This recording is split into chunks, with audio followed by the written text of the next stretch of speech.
So these are your overhead aircon duct cabinet type things out of the bus. These are your top panels for the roof.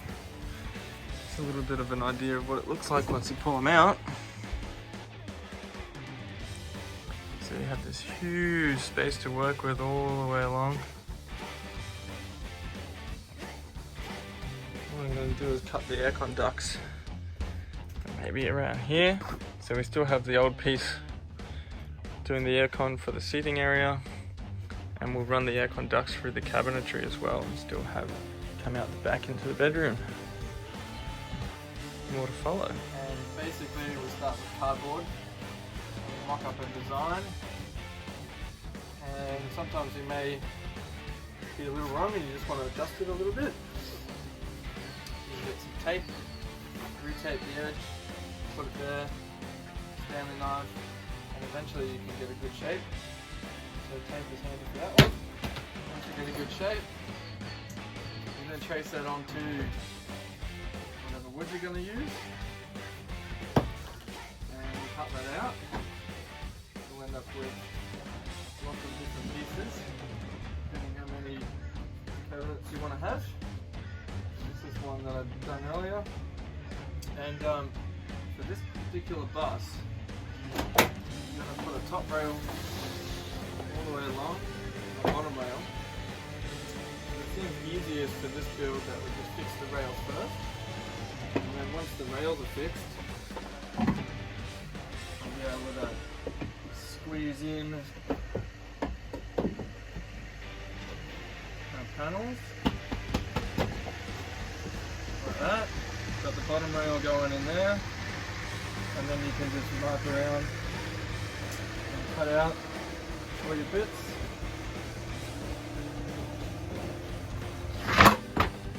So then you can see that there's the top rail, there's the back rail, and then once that's in, what I'm going to do on this one is attach this rail last, and then once that's in, put the floor in, and then think about the cupboards.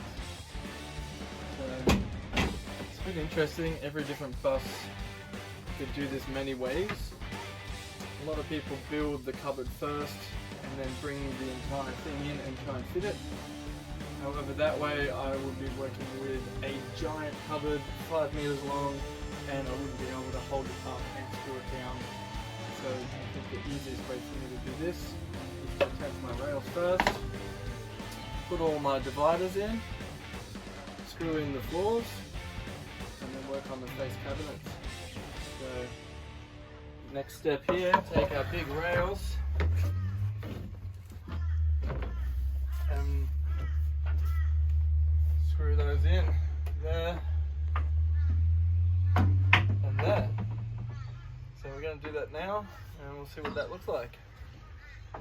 If you're in Australia, if you're lucky enough to go to Bunnings and find these 5.4 meter lengths to do one full size cupboard without needing to chop and cut many small bits, so it makes life easy. Let's put them in and see what they look like.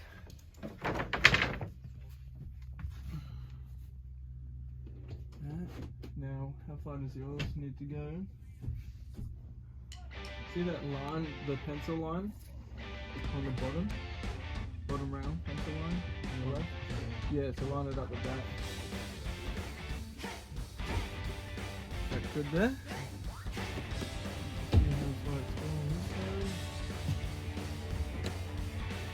Okay, you said that's good? Double check it. Nice and straight. Alright, start on this end.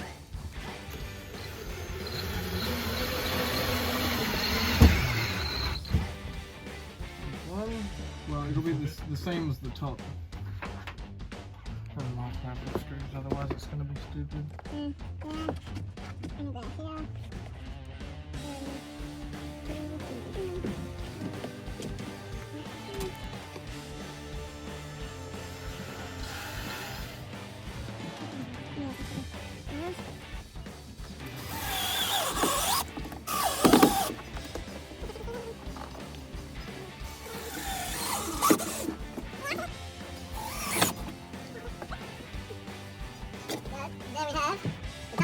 rail.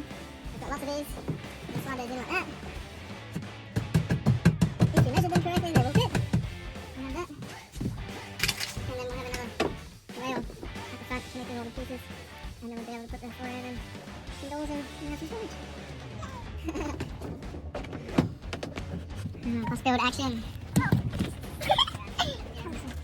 just added it and saved it.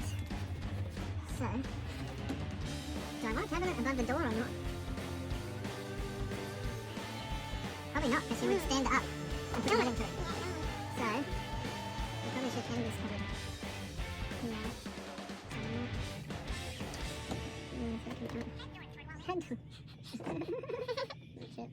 Alright, so now what we do is we take this rail out and put it against the top.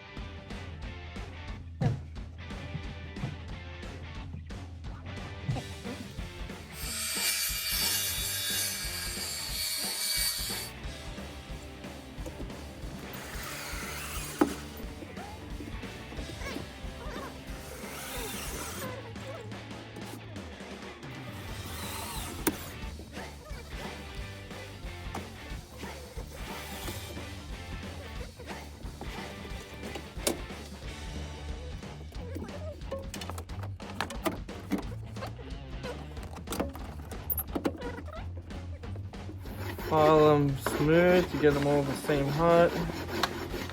Mixture of a file and an orbital. And I've done that on all sides to get all these panels exactly the same. And they'll be for the overhead cabinet. Cool. Got all our partitions. And we're going to start putting them in when we want them. Because the shelves are holding it anyway.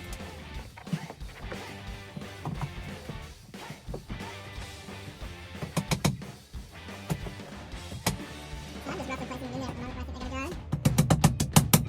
And then I'll come through later.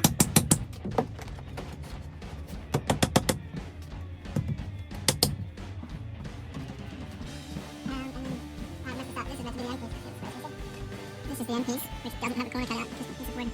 So screw on the inside, and all the others, we've got these pieces coming out. And that's where the bottom rail will sit. So, pretty good idea of how big each cover's going to be. And I've got one more to put here as well. But yeah, so screwing in the top rail, the side rail, these pieces pretty much hold themselves. Once the bottom rail goes in, everything will be held together nice and square. And then I think we'll put some little brackets here just to hold it. And we'll sort them in brackets. Let's see which ones work best. We might put these brackets in here or here, and that goes into the main rail to make sure it's all really strong.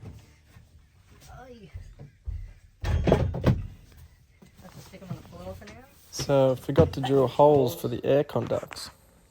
Here we go. So right now we're drilling holes for the aircon duct to go through the shelves.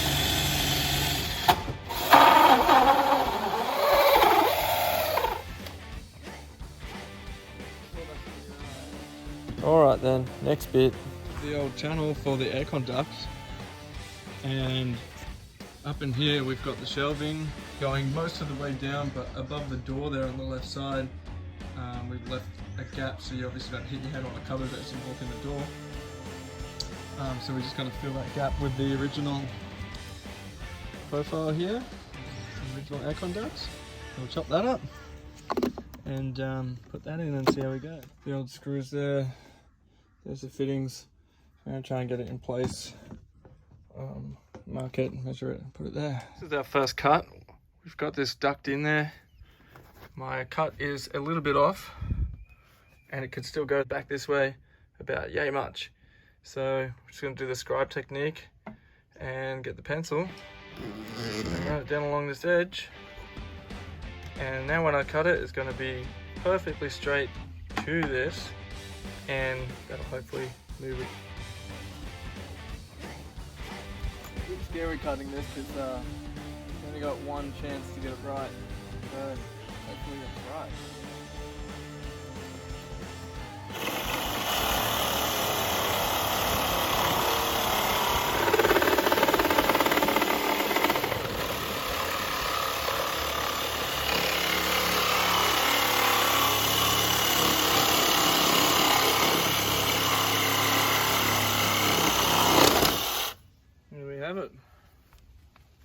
Boom.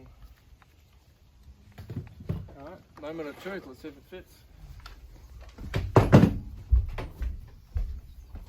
Close up this door. That jump.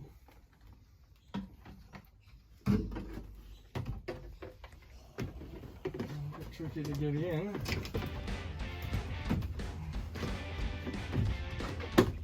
It is a little bit too big.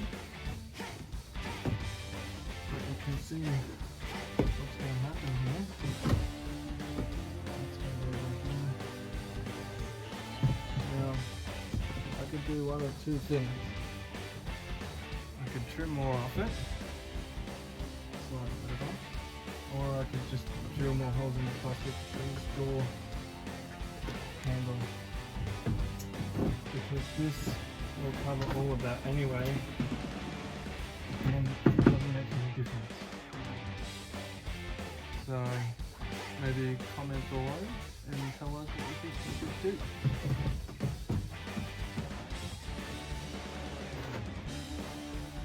Yeah. Well, you can see here my cups all stayed. I'm not sure how I'm going to connect that just yet. Maybe even some angle brackets, because just glue maybe over time it'll come apart.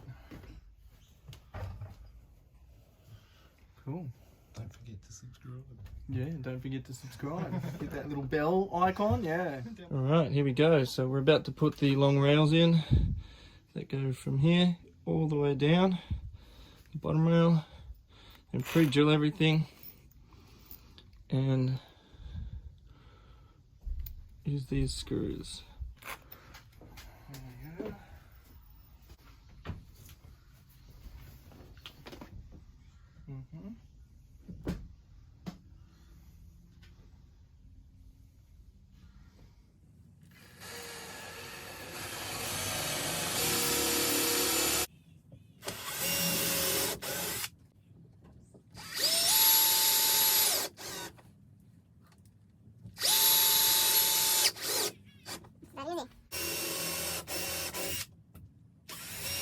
And basically repeat that all the way along.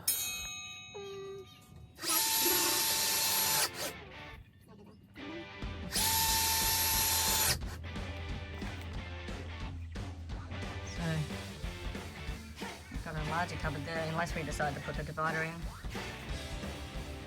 A fairly large cupboard here too. I was thinking of having some open cupboards, just to throw longer items in, skateboards, wherever. That's it. So you might be wondering why there's heaps of holes. That's the air duct. So I'll be feeding air through all these holes to the front cab. Big shelves. There'll be a lot of storage. So there we have it. Shelves all the way down the bus. Only thing that's left to do is fill in the bottom and start putting some doors on. And I think what we'll do in the meantime as well is take all these electricity cables, extend them and feed them into the cabinet so we can have some LED downlighting. Alright, here we have a little bit of an update. The overhead aircon duct section is in.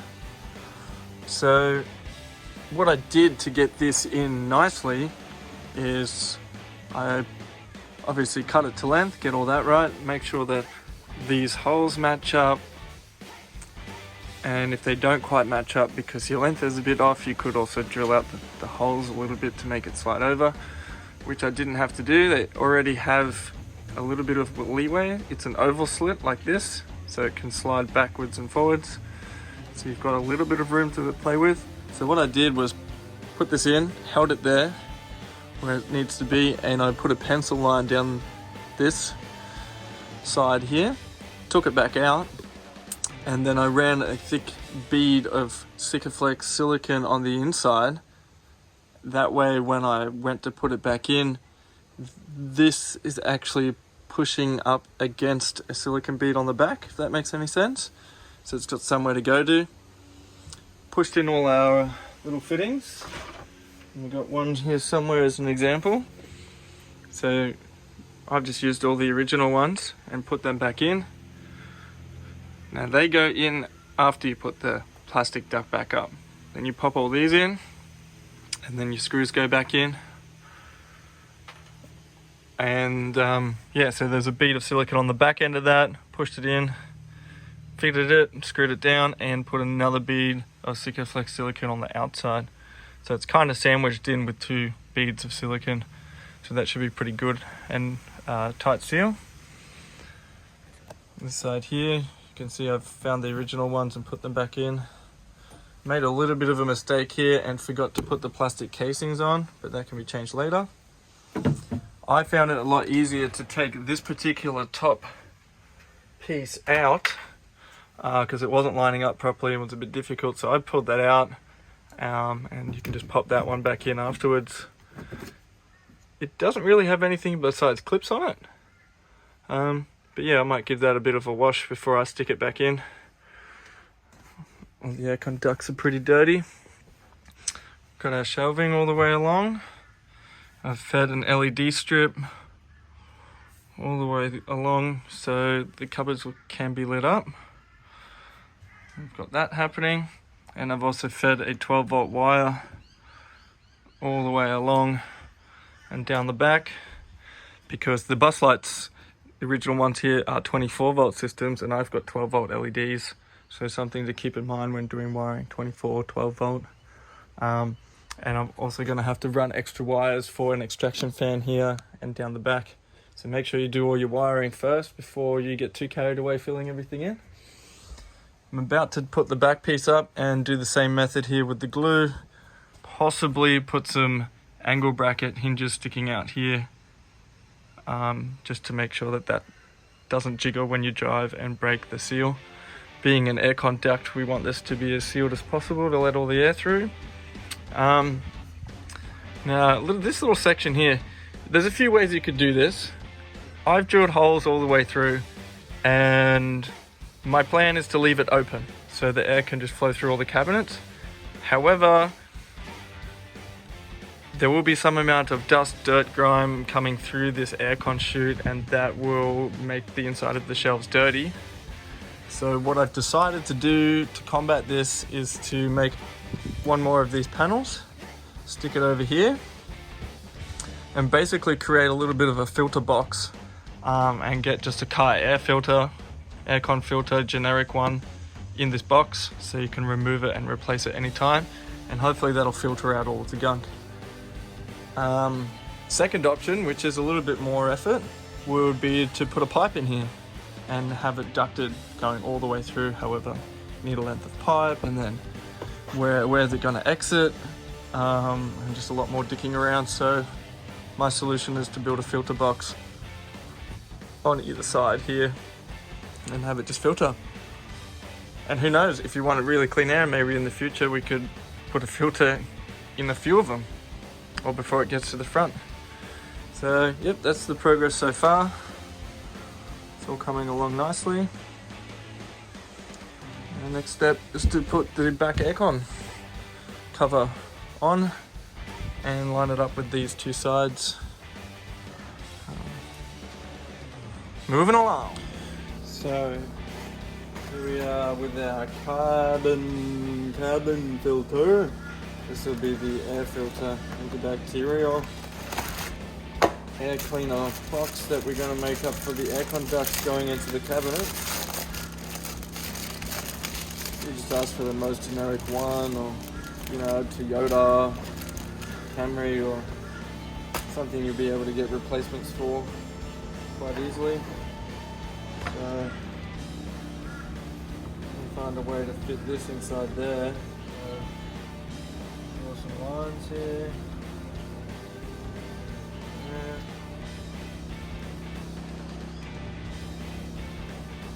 There we have it.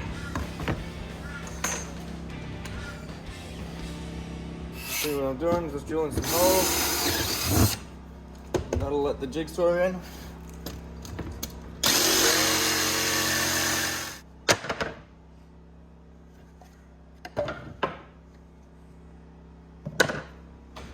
Moment of truth.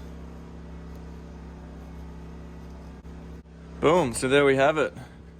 That's what it looks like. and there's one side that wasn't sealed so well. I just put a bead of silicone there, because when you want to change it, that silicone will be removable quite easily. There you go. Hey guys, and welcome to another bus build video. Today we'll be installing roof vents. And the unboxing video, what we got here? Ooh, it's an air vent.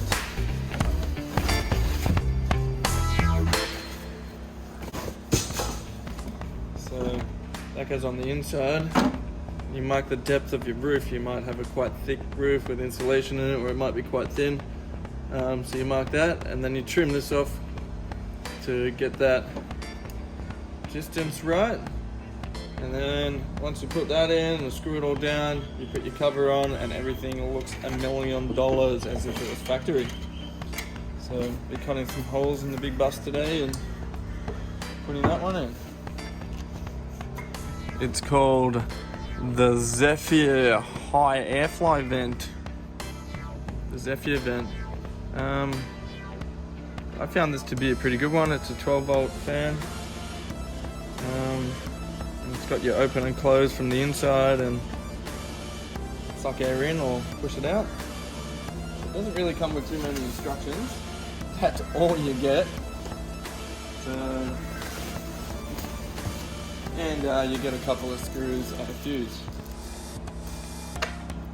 So pretty much you're going to have to know what you're doing to install it, but it's quite simple. You're literally just measuring the size, measure a whole bunch of times just to be 100% sure you know exactly where you want it before you cut your hole. And if the hole's a little bit skew, I mean, look, you've got quite a lot of wiggle room if your line and your roof isn't cut straight or whatever. As long as it fits in the hole, you've got a few centimeters there to glue and screw, and you'll be perfectly fine.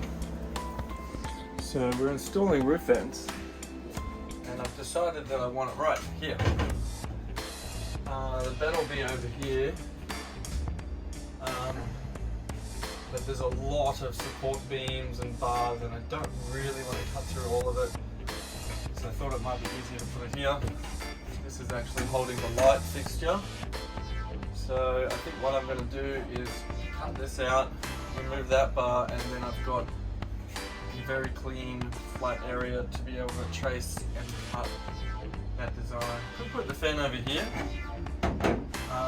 but I don't think it'll glue and fit so well and screw down to the roof that's curved. So I'm just going to centralize it, take out the light bar, and make sure I don't cut any of the wires.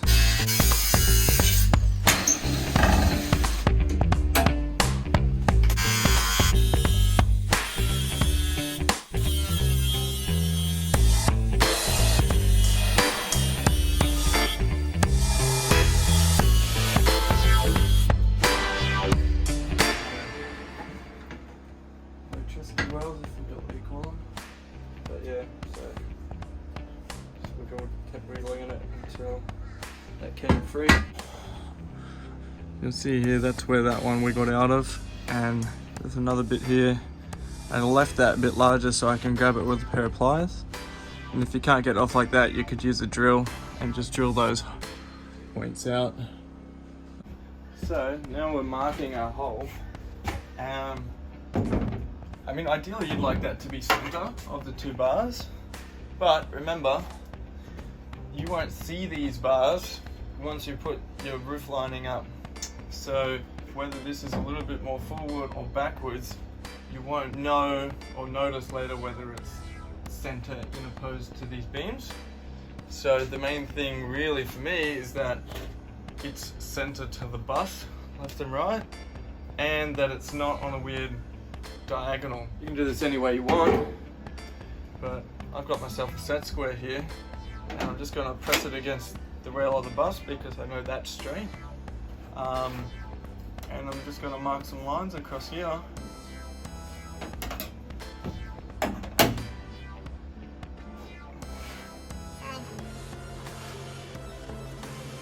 Now I know that these markings are straight and things not skewed.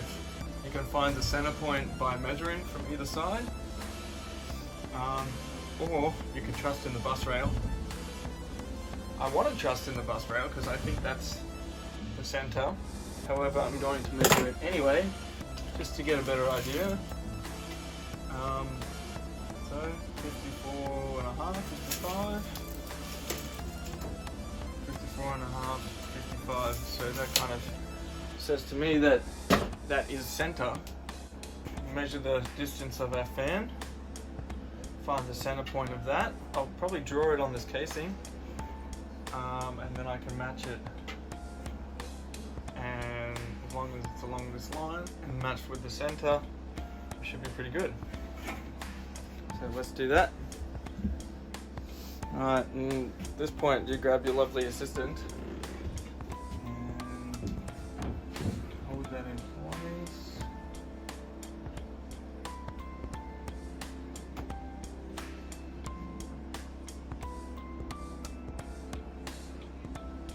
Just gonna measure this quickly just to make sure.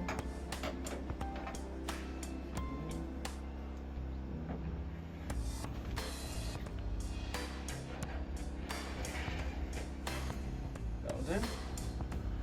Alright, that gives us a pretty good idea of where we want it to be and the size of this box. This is the inside. Thanks, Brian. This is the inside, so the outer is actually a little bit bigger than this, 5 mil. So I'm gonna have to add on to this marking and make it just a little bit of a larger box to fit the outside. Only by like 2.5, but you can measure yours or have a look. Each one might be a little bit different. But yeah, that's just to have a template to make it easy to get something on the roof to start with. Again, just to make sure I get this right. 33. So that's about 2.5. We need to make any readjustments here as well. 33.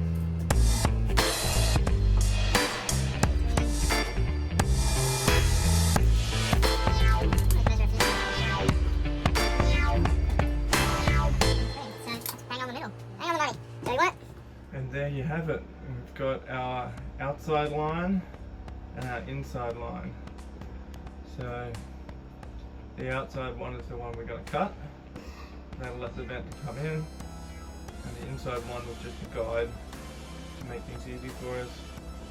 Because this roof vent box didn't come packaged with any kind of instructions or templates. And you might be wondering, why am I doing this from the inside? And to be perfectly honest, I just found it a lot easier because I've got things to measure off, I've got rails to line things up with, and to get that perfectly in the middle and know where it's going to stand on the inside of the bus, it just made perfect sense for me to do this one from the inside. I have done it before from the outside. But I think I like this method a lot better because you've got a lot of things to square it up against and measure, and it seemed to make the job a lot easier. So we'll cut that out and go from there. So I've chosen a drill bit that will allow my hacksaw blade. Just put a new blade in that to get a nice cut. And goggles down, find your corner hole.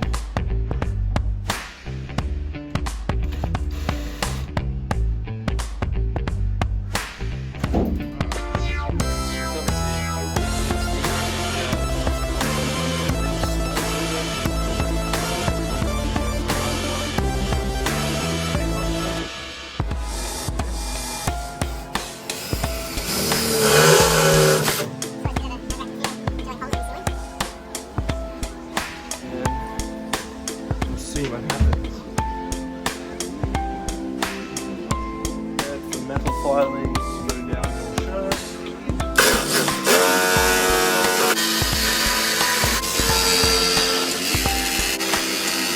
I'm being attacked by metal shavings.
sticky point where the power cables are because it's a bit thicker there.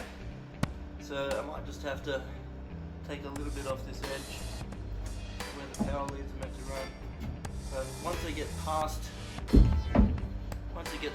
this mark, it'll be where it misses it. Just gotta get past the power. Moving on for a test fit.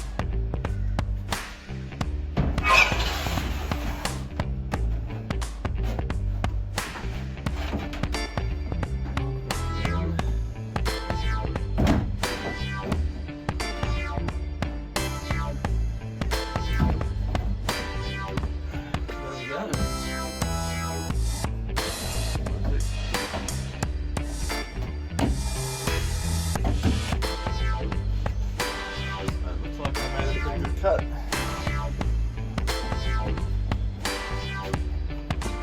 That's how it's going to sit. And we'll have our roof, the hole cut out, and that case from before goes on and makes it look all pretty. Gonna pull that out, clean it up, give it a coat of paint, and install that one later. This is what it looks like from the outside.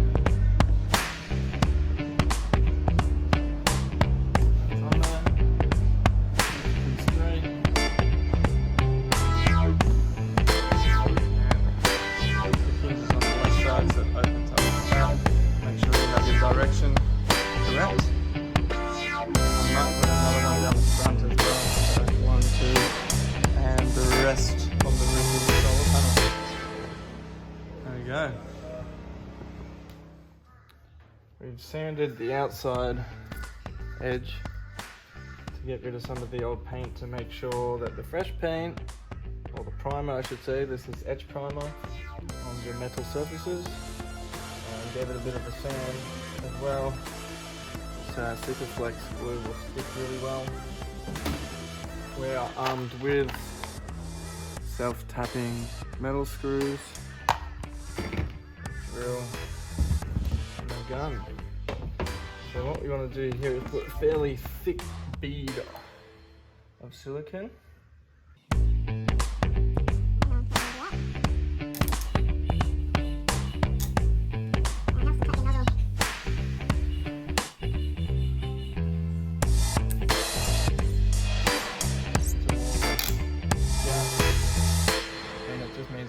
So it's not going to hurt anything. And the hinge part facing the front. So if you do leave this open and you drive in strong winds, it's not going to hurt anything.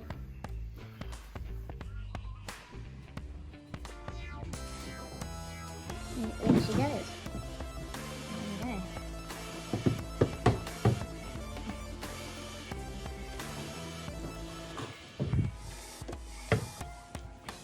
As you can see, it definitely helps choosing a flatter part of your roof for this, so you're not fighting a curve. So I'm going to start with one corner first.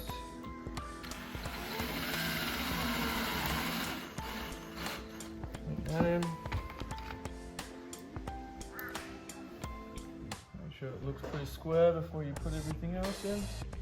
To me that looks good. And slowly work along one side.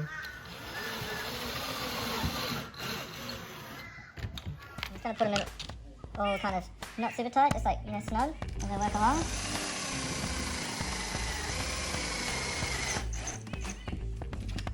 Watch the glue ooze out.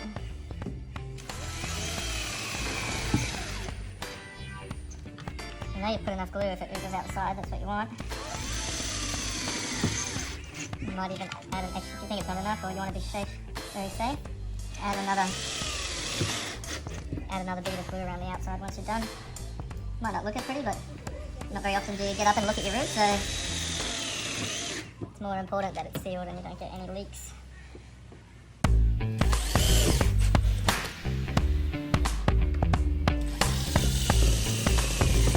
You also want to make sure that you're not standing too close to it or bending the roof when you're about to turn.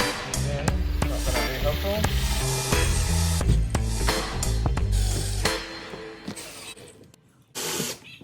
So be a bit gentle with them. Snug them up.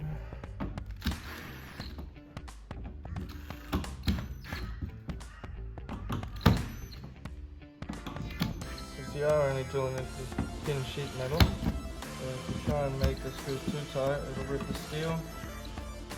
It's not going to be favourable. You can see that the glue has oozed out in almost all the areas here, which is what you want. And anywhere where it hasn't, or if you really want to, you can add a bit extra. Like that. Boom. I'm going to go as far as putting glue on each screw, just because. Be extra safe.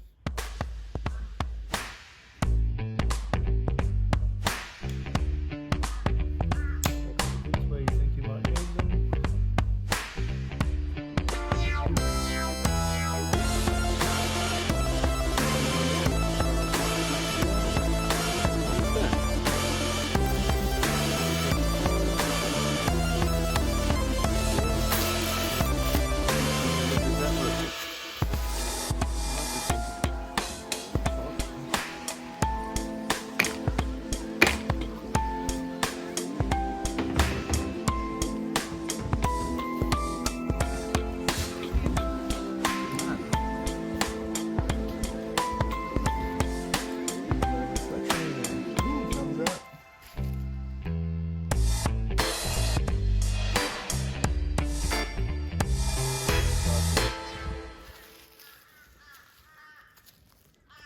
Time to put some solar on here. So fast forward a couple of days and you can see we've got our roof installed. Alright, here we are with the roof vent installed, and the final piece is the trim cover to make everything look wonderful. They gave us these packets of screws to match the white with the white trim, so we're going to use those. Alright, now basically what you get given is this piece here, full size.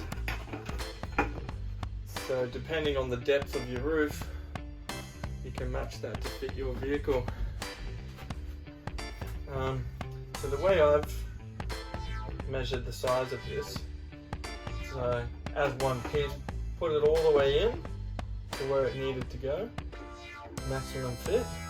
Obviously it would have stuck out a little bit, and while that was in there, marked around the edges, and that gave us this first line. So what I've done then is measured the distance between this one and the line that we drew, got that measurement, and then copied it onto the trim side. Mine is just a little bit, this one doesn't actually hold up the roof or anything like that. It's literally just a trim piece to make your cuts and everything look pretty. So throw it in, throw a line around it, figure out what that distance is, copy it onto the side closest. I cut it out with an angle grinder and then used a bit of sandpaper to trim up the edges and a file. That's what we're left with. Now you don't have to do this, but I feel like I want to, and just to make everything sit real snug, I'm going to put a small bead, a very small bead, thicker flex around these gaps, because this only has 4 screws, 1 in each corner. And to eliminate any sag in the middle over time where there isn't a screw, I figured, hey, why not just glue a little bit? So a small amount of glue there, not too much. And find place. Here. Oh, look at that, some fruit. Thank you. Sugar energy. That's the way to be.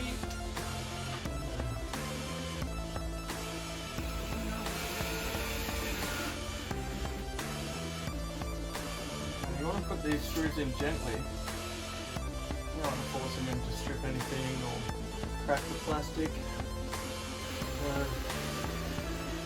Just, if you're using a drill, be slow, go gentle. Turn the speed down.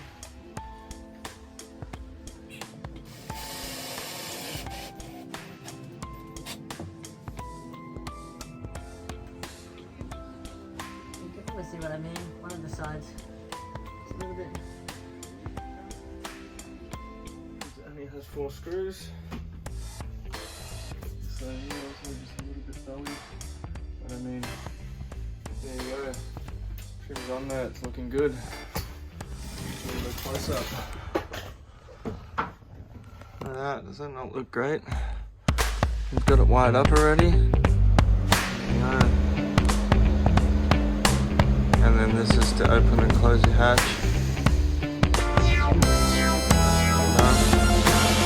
So this you have it in and out, high speed, low speed.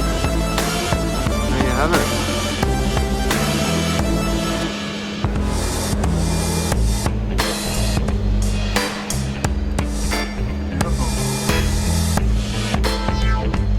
Now once we take the plastic off the new roof, this is going to look $1 million. And that's how you install a roof vent. And as always, thanks for watching. Be sure to subscribe to our channel for more van build videos. And if you want to follow this bus, click the link below. We can help you with your van builds. You can hire our workshop and even rent one of our vans. Yota Campers, you know where to find us on Facebook, Instagram, and YouTube. See you around the corner for more cool van stuff, because you own the adventure. And that, my friend, is a wonderful way to wake up.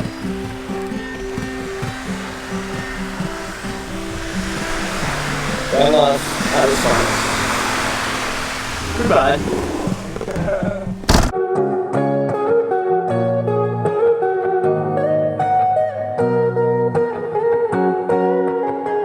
So thanks for watching. Really hope you enjoyed that video, and hopefully it inspired you maybe to build your own van or even come and hire one of ours. So if you'd like to see some more of our videos, check them out on the YouTube channel at Yota Campus. You'll also find us on Instagram and Facebook. If you have any questions or are interested, feel free to write us a message, and we'll see you on the other side.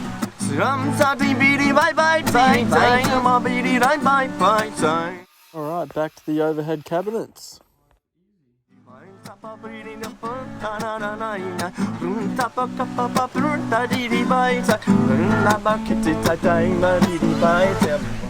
Instead of running back and forth with the ruler and measuring, I just put them in place and with a pencil mark them off in the bus exactly where they need to go,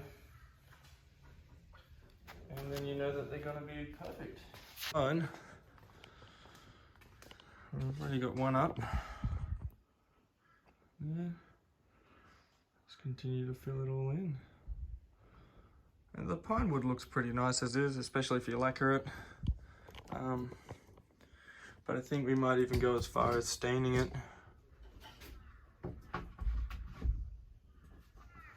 I've got this here. It is a dark brown one coat satin and varnish. Stain and varnish with satin, which means it's low gloss. So I've chosen weapon of choice, a roller. Let's give that a go.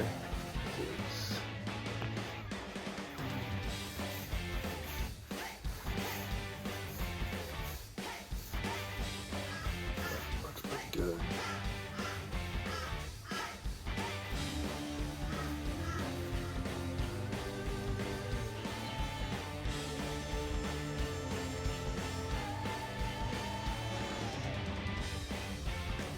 See the difference.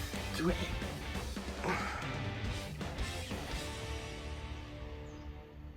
Pine stain.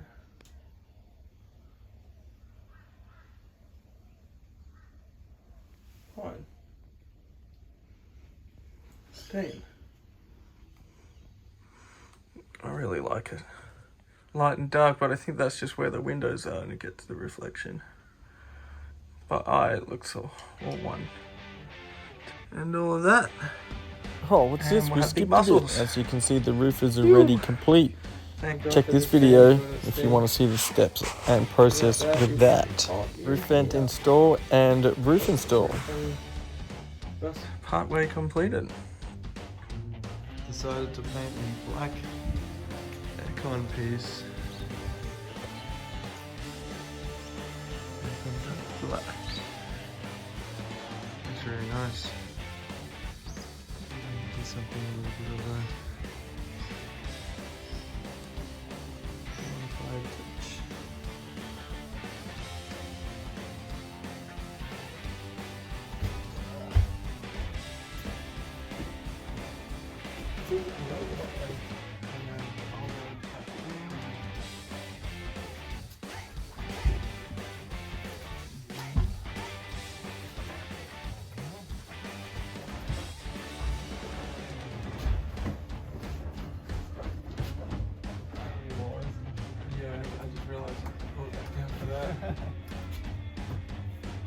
Not advertising for Zarappas here. Alright, So I know now that this can come out and so I've got to pull it down to do the wiring anyway, so pull it out, round two, pull it down.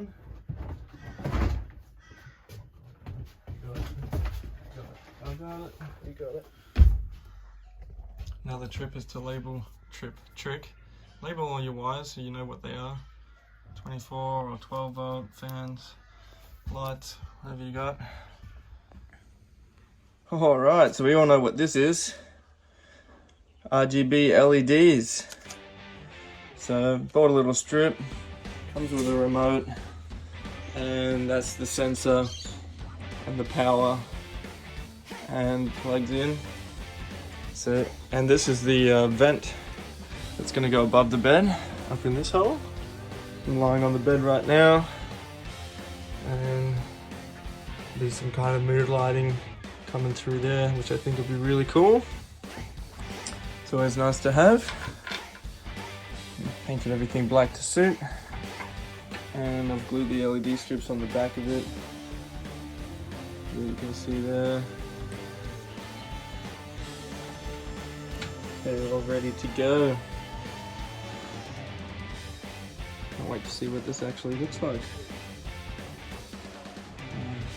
Yeah, I've glued them on the back already. Go ahead and throw that in and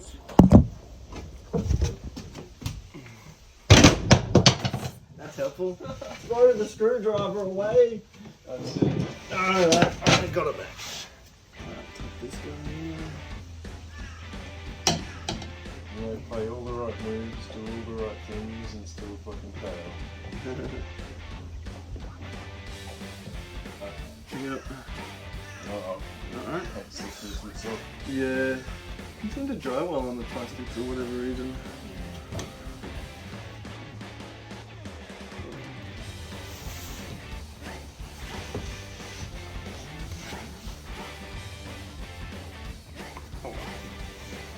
Cool. There we go. There's our roof vent back in.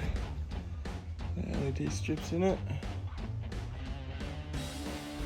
That one I might poke back up. As you can see, we've got the speaker wire there ready to go in case we want to put speakers in any of this at a later stage. There we go, we've got some Christmas tree lights. Looks great. You have to wait till night time to see how much light that actually gives off to the bed area. This is just on a default mode, but you can change the settings whichever light you prefer. I like it. I think it's very clean. And this little bit hanging down is basically just the receiver. So you could stick that any way you wanted to. Stick it up a little bit more in there to hide it. Do that later. Very important addition to the van life.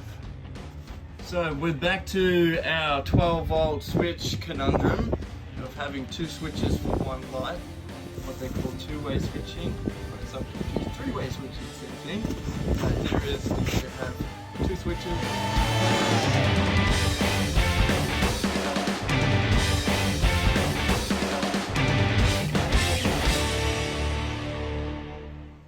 They operate the same light, and for example, here we are on the bus.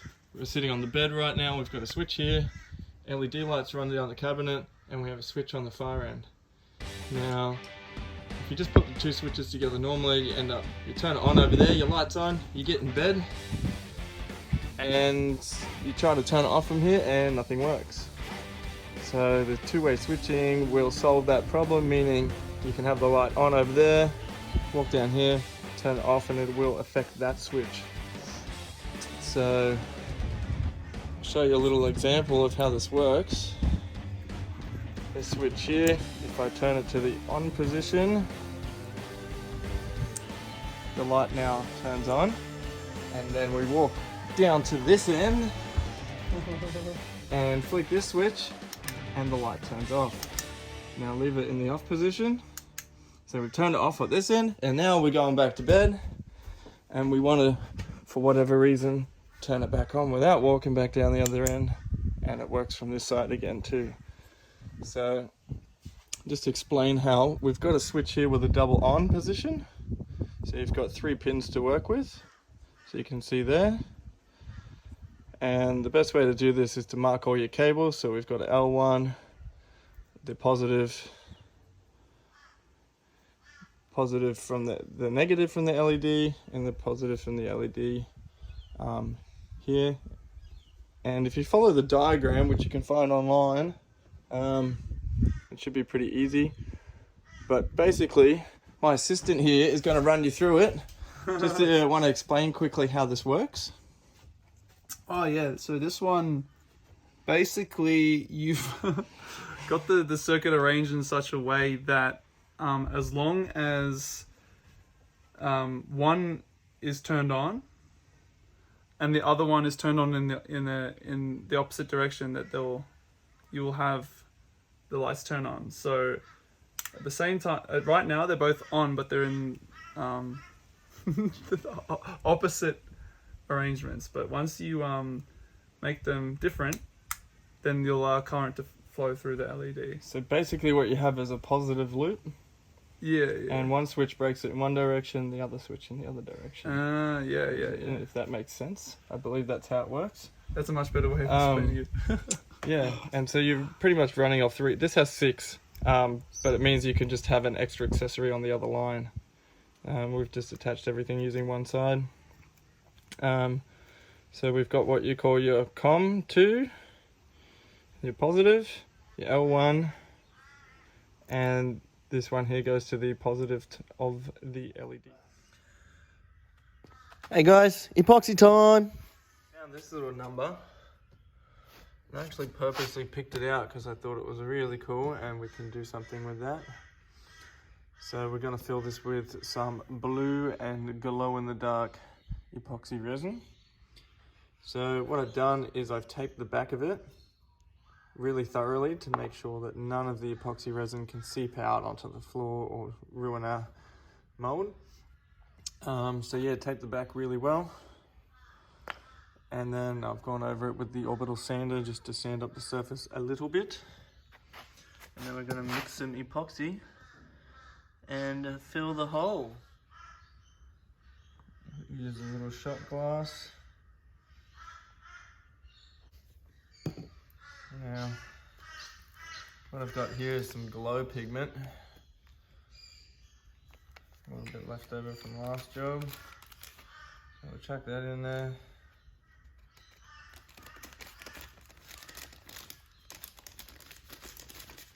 So a few different types of glow pigment. If you spend a bit of money, do a bit of research, and get a good quality one, it will glow better. A little bit of blue. You don't really need much of this stuff. I tend to put too much all the time. Just feel it out. A little bit low lighting today. Hard to see the blue pigment glow in the dark. Really excellent.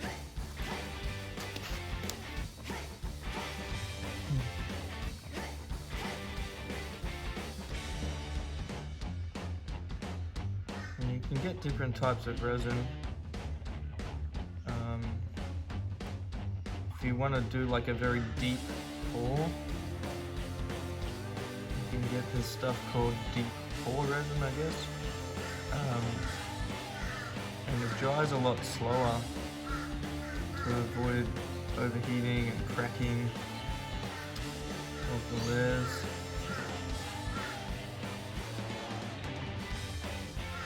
Probably one of the hardest things about making this look great is bubbles. As it dries and as it sets, it'll heat up and start kind of foaming and frothing, and the bubbles of the wood, or the moisture, any moisture of the wood will heat up and kind of evaporate and try to get out. So over the course of this drying, you'll notice more and more fresh bubbles come to the surface. One way to avoid that or minimize it is to do an epoxy coat, just a really thin one with like a paintbrush, brush it all on really thinly and let it dry, and then apply your thick coat so none of those bubbles can escape the wood and get into your final. Alright, see you in the next video. You click here, here, here or here and learn some things. Yota, you own the adventure. Got some new toys.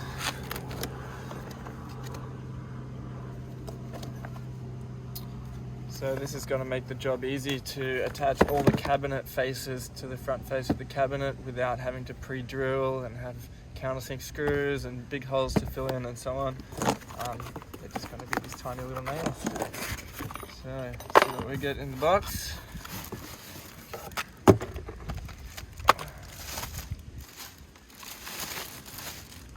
Classic unboxing videos. So this one here takes two different types of nails. And you have multiple lengths and thicknesses. There's a few different ones you can get from Ryobi. You can get the cheaper version that just does the smaller nails, which will probably work fine. And then just get this little packet here, so you can see the type of nails we'll be using.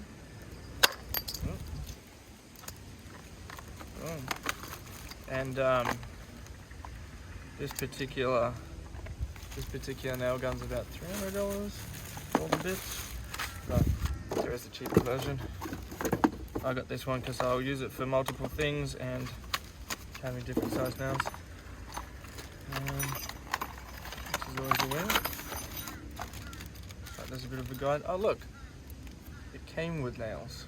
I didn't know that, but there you go. Doing the front cupboards or the overhead cabinet fronts, and so I've chosen to keep it all the same material. And basically I've marked out all my dividing sections,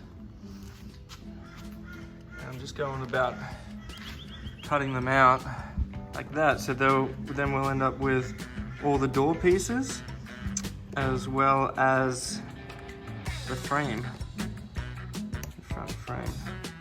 I've got some lines marked up, and for me I found it easiest just to drop it in really slowly.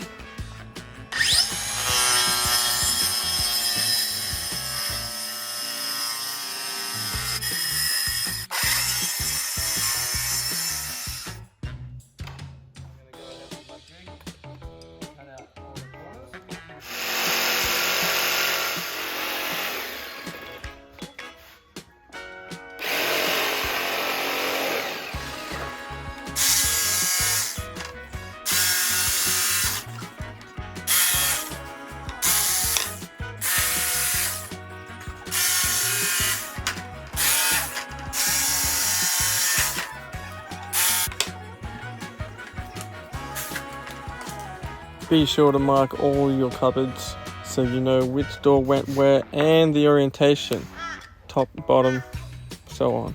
Otherwise it'll be confusing later, so that's important.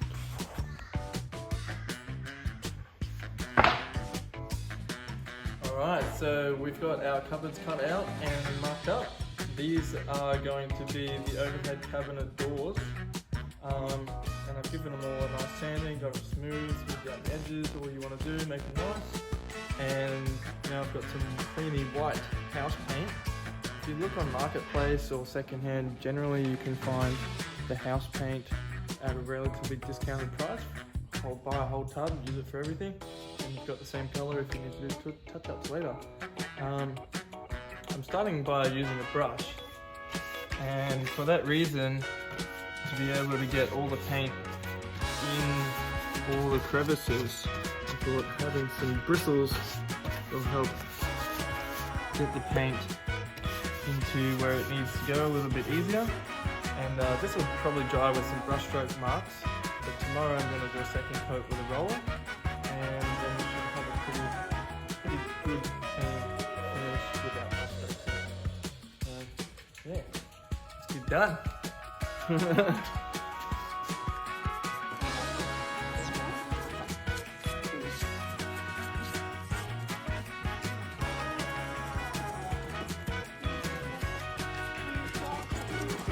Painted all our tops,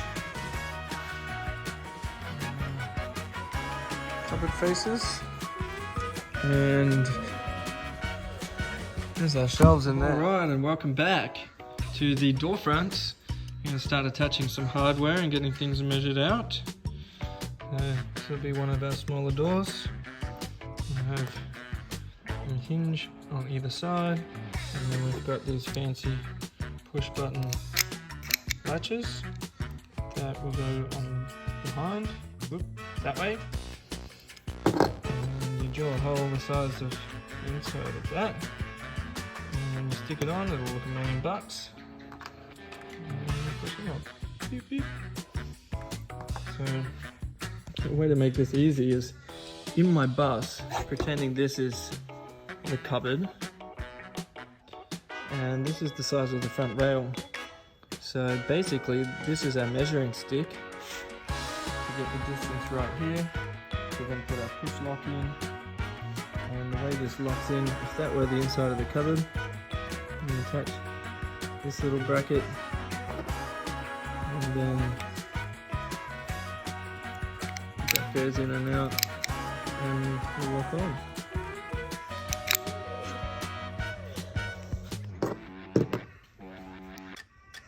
Another trick too is to get some tape, put that over the hole when you drill your large hole, and that'll stop the wood from cracking and peeling out. So. Let's get the width. Alright, so here we are back at the door. Put a bit of tape down where my centre is so I can mark the tape, not the door. So 76.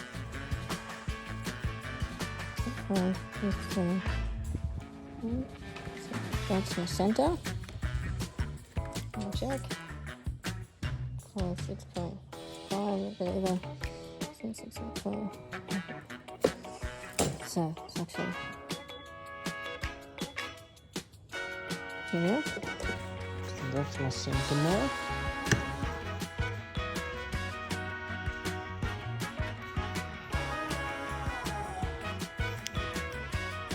Alright, now I measured inside and it was 25.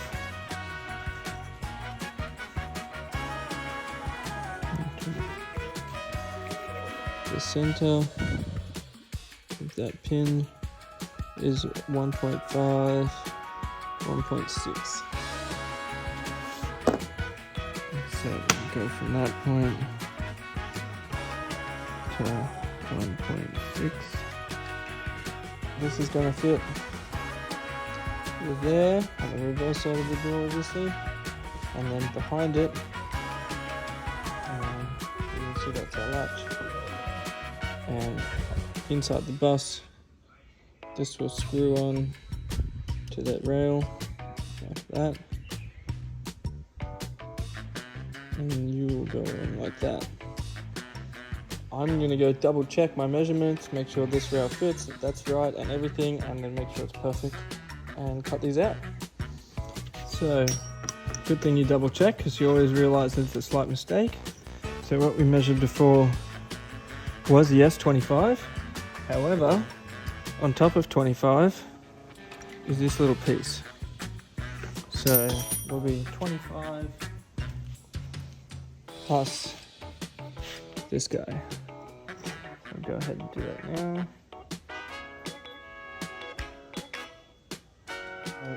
These are quite deep. It's a lot that comes out. It doesn't need all of that, you know. It could still lip onto that and be fine. So yeah, that comes out quite far.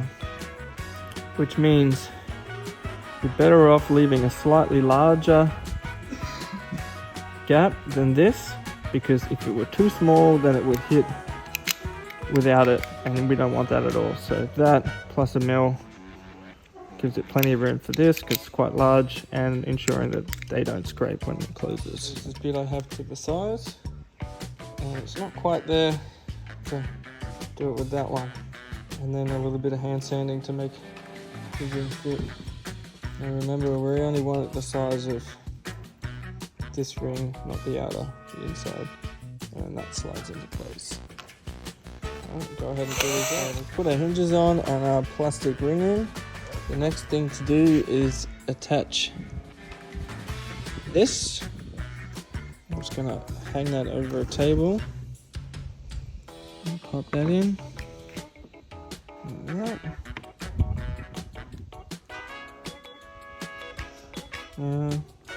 Just want to make sure that that's level.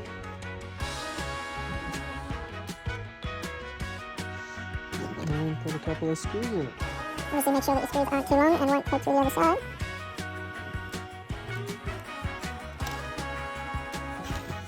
That's yeah.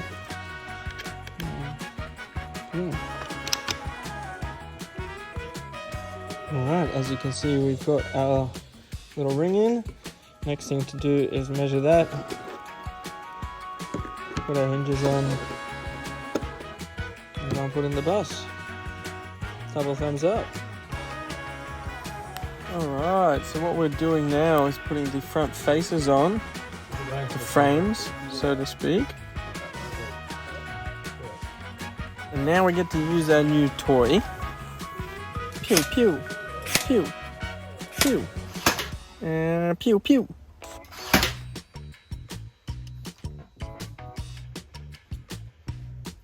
Highly recommend having this tool. It just makes life so easy.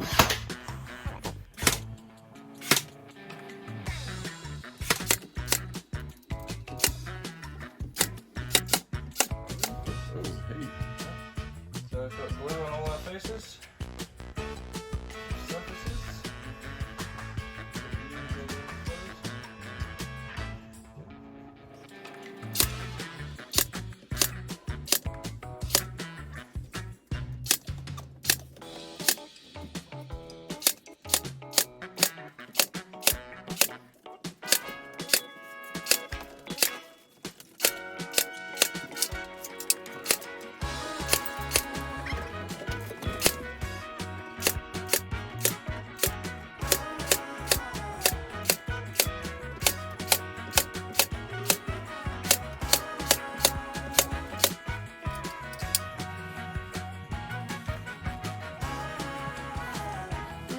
Out of these pieces.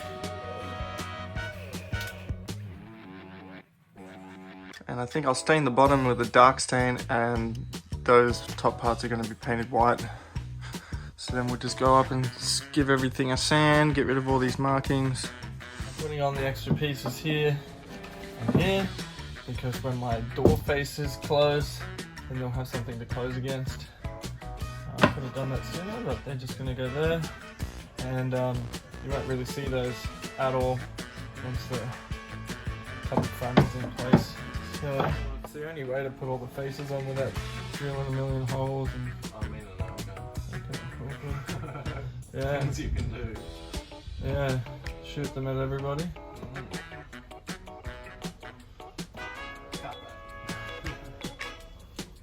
See how well it goes left-handed.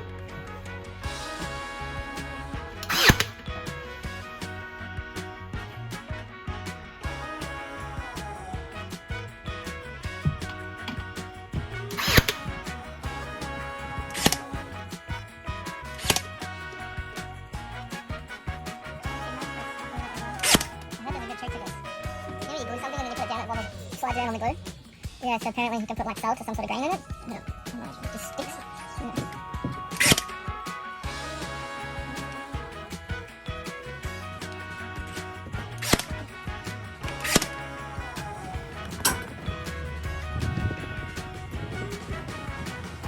Yeah, I saw that. All day long power. All day long fucking. Oh, look, it fits in the gap.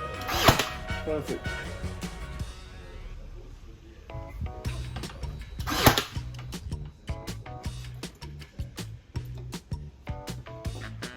So I have to go in there on the back side.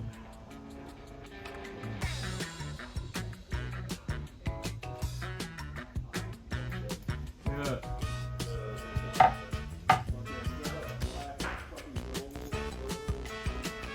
Oh wow, you got heaps.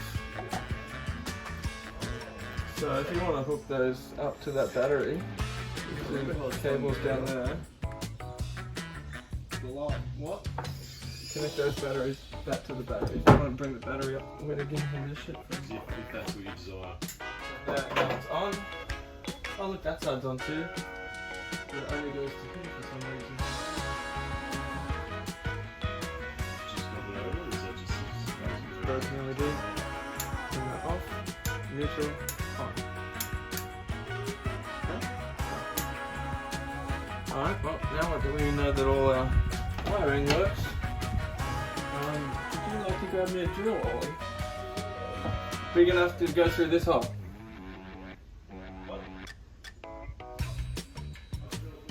Yeah, well, the drill and a drill bit. Alright, now that we know all our wiring works, back to installing the drawer faces. If it doesn't line up.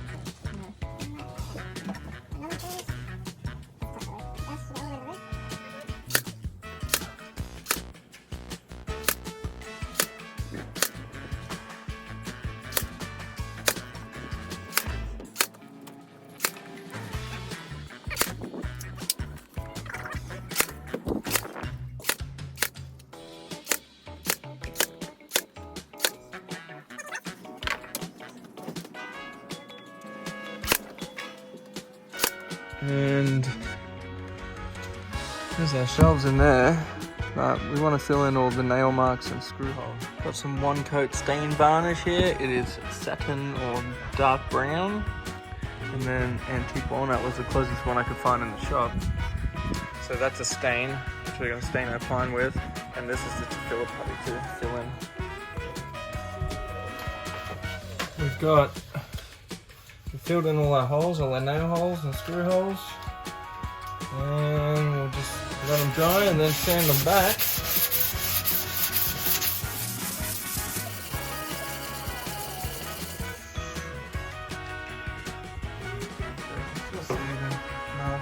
See the little holes that I was trying to fill. You could sand it all the way back, but I'm pretty happy with the smoothness of where that's at now.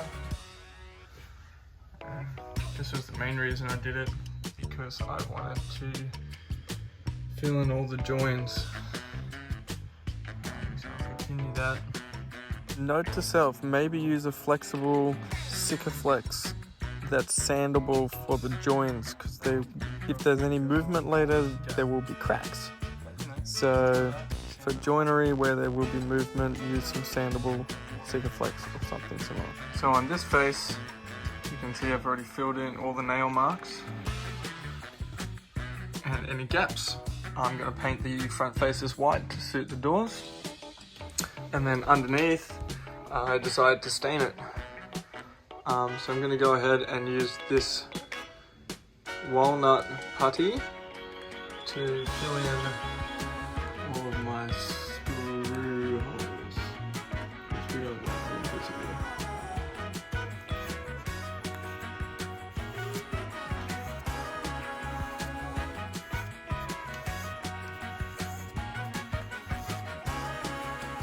I'm not very good at this. I'll come back and touch it up, but that's the point. I'll fill in all the screw holes and And then when we do stain it, you won't see any of those. Woohoo! That's all done. Time to paint.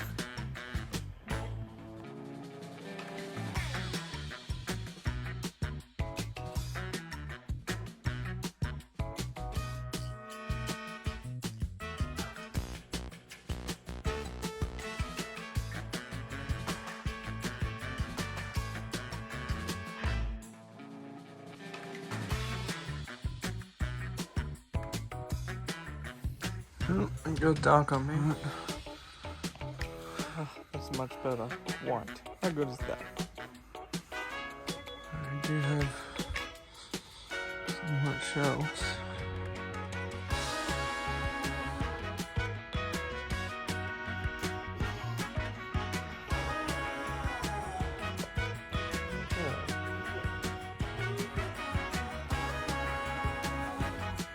Alright, it's the next day, a little bit more sanding to clean everything up, and then it's time to get these suckers stained and varnished and looking good. Alright, because we're all about back-breaking work, basically I've filled all the holes, all the screw holes with some putty, and now I'm going through with the sanding block and doing the upside down wiggle. Pretty much just gotta sand all of these bottom holes smooth. Let's speed things up a bit. Time for some speed sanding. This is not easy work. You'll learn to use your left hand. Yeah, close these windows to get the sunshine off of me. The beauty of having a half-done bus is I've got the ventilation fan working, sucking some hot air out, so that's helping. I also decided not to use the orbital sander because that will leave circle marks, so pretty much gotta do it by hand. The reason we're doing this is to get the shiny kind of protective coat that comes on it off, so the stain will get the wood evenly all over.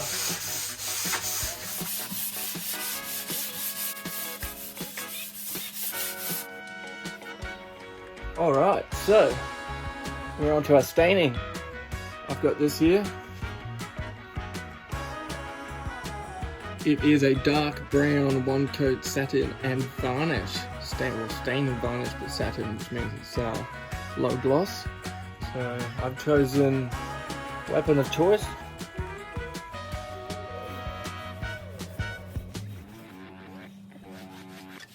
Okay, on all surfaces.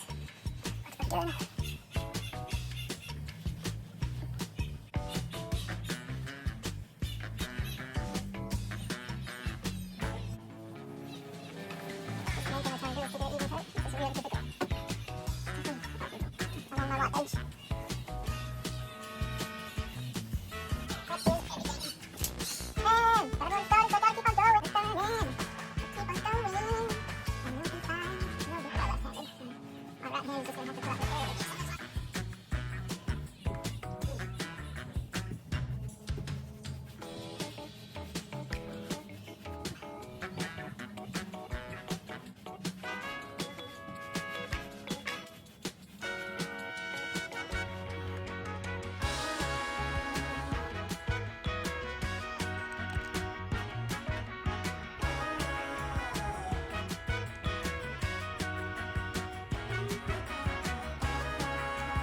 See the difference.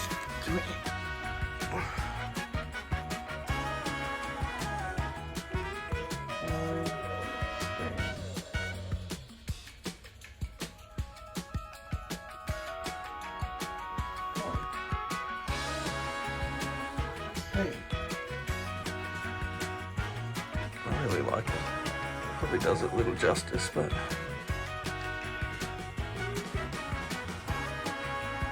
really picks up on the light and dark, but I think that's just where the windows are and it gets the reflection. But it looks all one.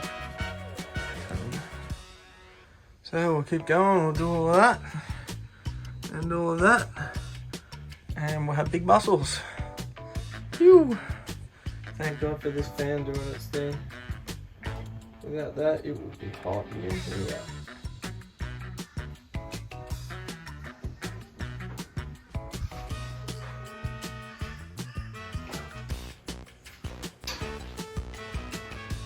Oh.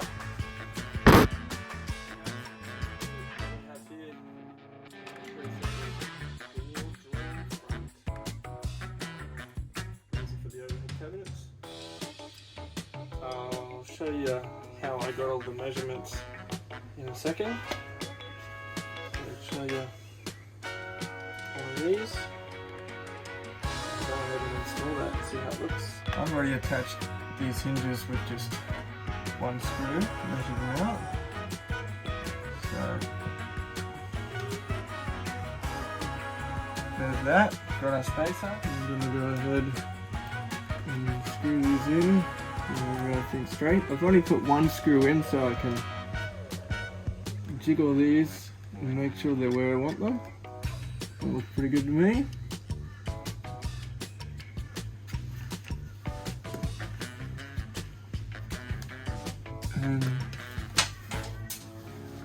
But yeah, using such a small screw into pine, there's not really any need for pre-drilling. They do have the quick latches, but yeah, you also want them to be pretty on there. So I'm happy with that. It opens, it closes. It's not getting stuck anywhere. I might pay a little bit more attention next time and make sure that my hinges are 100% straight, because I can see now that it might just be a little bit off. So this time we're going to get the measurements right. So what I'm going to do is measure from the top all the way down to this length, and then we know exactly the height. So we can measure it on our door and get that perfect. It seems like that one there is exactly 25. 25.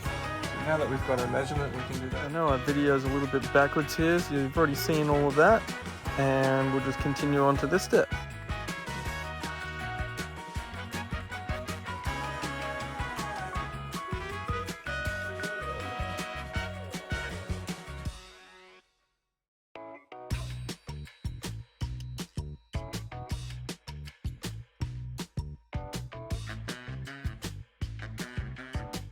So, welcome back. Starting to look pretty good. Got all our drawer fronts on. And still got this side to do. Just before I went ahead with these, I thought I'd just make sure that all the lighting was sorted out. Basically, the light. Alright, so basically the light here is activated from a switch on this end and a switch all the way over here, and you can turn it on and off from either side. Now I've gone one step further. And over on this one we've installed a little sensor. So this is a 12/24 volt sensor, so it'll work on both. And just there you can choose the timer on how long it'll stay on for. The LED strips from this cupboard to this one is its kind of own system running off power from this side. So that means when you open this door, it'll activate it. With the door shut, none of those lights will come on. The switch down here and here activate the whole lighting across this cabinet and all the way through up to here. And that was the idea. But that strip runs to here and stopped, and then connected over here. So what I decided to do was connect up these two strips just to see how it goes. So then if you open this cupboard, it will turn all the lights on, and if you activate the switch, it will turn all the lights on. So it kind of have like two modes. So we're going to try it out. Just a little tip, you can see where I've made the connection here, and I've siliconed that up. And So the tip is, if you get your fingers and wet them, make them really quite wet, then when you put your silicone on, you can kind of mold it and shape it and get it pretty close to what the original light was. And just to hide the connections there and make them safe and long lasting. These are super easy to install. You see there's the output and the input. It'll automatically switch between 12 or 24 volts. And so your input's your power, output is your light. Now we have it. Automated techie cupboard. And I've connected the LEDs down that end, so actually when you open this cupboard, all the lights will come on, which I thought was pretty cool. Or you can opt for the switch, which I'll make a little thing for. And you'll see when I flip the switch, the lights get brighter. Which is kind of cool, because I mean, it's a really long LED strip that goes all the way down, and so the power source for the automated lights coming from this side has to go all the way around before it gets to here, whereas the power from the switch comes from there, so it's much shorter run, and it just shows here how much voltage you can lose in the long run. So we've got a few different options there, which is really cool. Now let me show it all off with some slow moving pictures.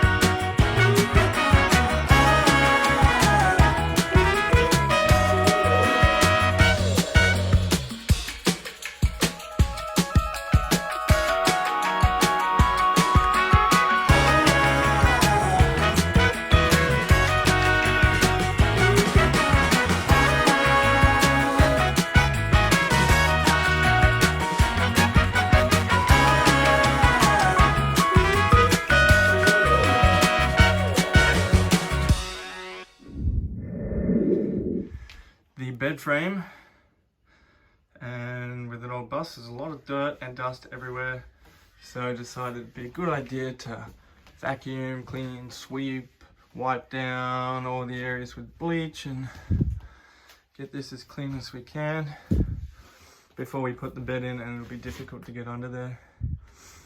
So, metal rails already in, you can see where the bed will sit. Strong supports, we're going to have it floating all the way to leave ample space, just a big storage area underneath without any legs in the way. Right. So let's start the time lapse. Hallelujah. The challenge is divine, 'cause we ain't losing, we're only grooving. The time to be, it's time to see, the super connection, it's time to see.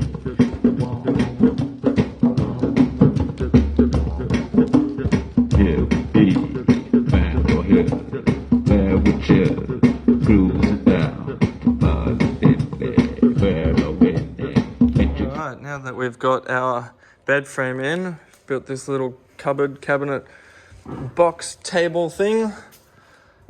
Here's our bed frame, looking good. Handy toilet roll, don't know what people have been doing in here. Cleaning up too much silicone, I reckon. So that box is going to go here, and we'll have a little opening thing. So basically you've got your bed and a little bedside table all the way along with two opening hatches on either side. And I've cut out this little bit. The idea behind that is a laundry chute. You, in your bed, whatever, throw all your dirty clothes in there, and it can drop down into a basket or container underneath for easy access when it's laundry time. It looks appears like we found a dead body under our bed. It's just sealing in our hole. Just taken a plate of steel from one of the other vehicles, cut out for a rip vent, and glued and screwed that to the bottom to fill in where the heater was, and then we'll just connect those two hoses back up to the hole Where the heater was. So we'll get that in.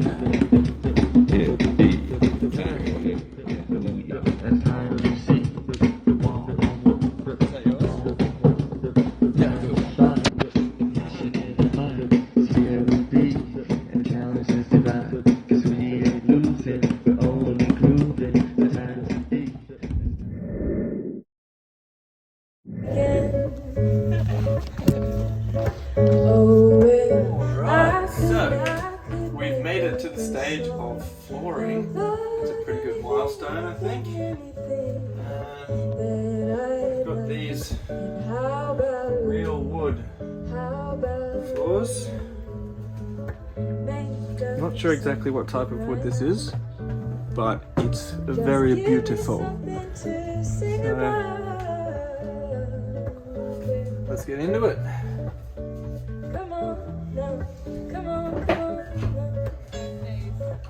I've already cut some pieces to start it off. Wait for the Woman's birthday.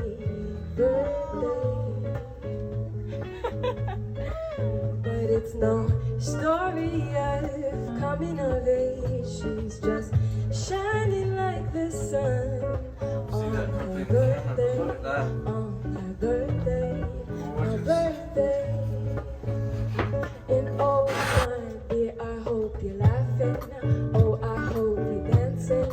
Oh, I hope you're surrounded by the ones that keep you all laughing, keep you all dancing all this time. And just know you are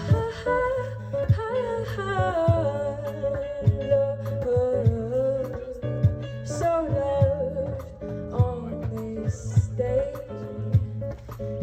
Oh, and you're loved, oh, so loved in every way.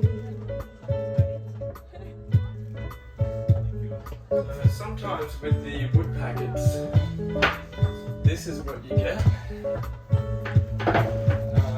By that I mean, instead of giving you a full length, they'll give you a piece like this to join in the middle. Which, to be perfectly honest, I didn't want to use. I would prefer the full length bits. However, I've run out of wood in these packets. So I'm not really left with much of an option except to use the joiner ones. Which is fine. At least the walkways doesn't have a joint in it. Cut that piece. Start of it. Test fit this.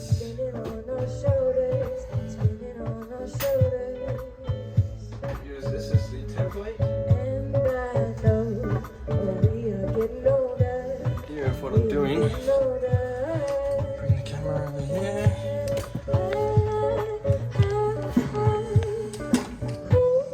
So, trying to cut out the shape. So instead of cutting the whole border again, I think I'm just going to take off this bottom corner, the bottom edge, make a bit of an angled slope to allow that. There's our corner. We've marked off our case. So, yeah, get that in. See how it goes.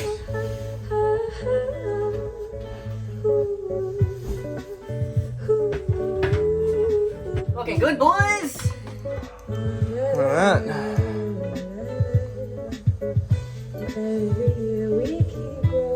Floors. Oh, it feels good to walk on them. So, this is what we've achieved in the corner.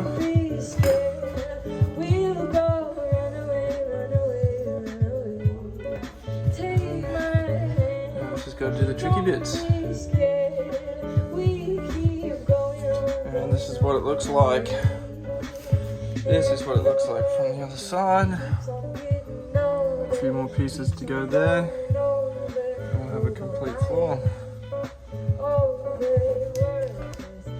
So this little part here, it had a little footer rail to hold down that. We don't need that anymore because everything else will hold it down. So I've pulled this off so the wood could sit perfectly flat instead of being up on this edge. Same thing on this corner. There was this weird piece here, obviously to make the join. So I might just trim a bit off the bottom and put it back on later. I did have to pull this rail out because this was hidden behind it, but you'll figure that out. Yeah, it's in flush. All that's left to do is the walkway here, a little bit of the walkway there, and possibly under there. I'm not too sure yet if I'm going to do that. There you go, wooden floors. Definitely starting to make it feel a little bit more homely, especially with the wooden cupboards there. Probably stain these two to be a darker, nicer wood.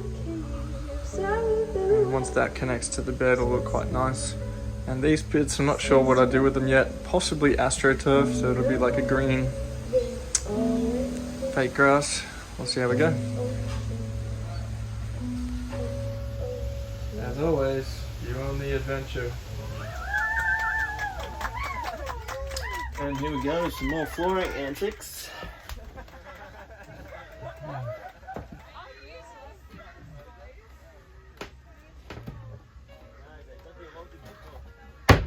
And my plan is kind of going from light at the front end to dark here, so all the lightest boards are at the front. It slowly kind of changes and gets darker and darker as we come to the sleeping quarters in the back, where part of the ceiling will be painted black as well. So and that board's obviously black. So the idea is we transition from light to dark and have a cozy bit of a darker sleeping area. Yeah, man, busy. Nice. Yeah. What's your plan with this thing? Hey. What's your plan? Oh, it's for sale, mate. What's that? How much? Probably aiming somewhere around the 40 mark. 40? Yeah. Fuck. Once it's done. But yeah, doing a very pro job on this one. What do you think of my floors? There you have it. It's a little bit lighter on this end, and slowly working darker and darker to the bed area. Now there's two reasons for that. One, I think it's kind of cool. Two, we're using recycled wood and this is all I had left. So we're making do with a few different shades.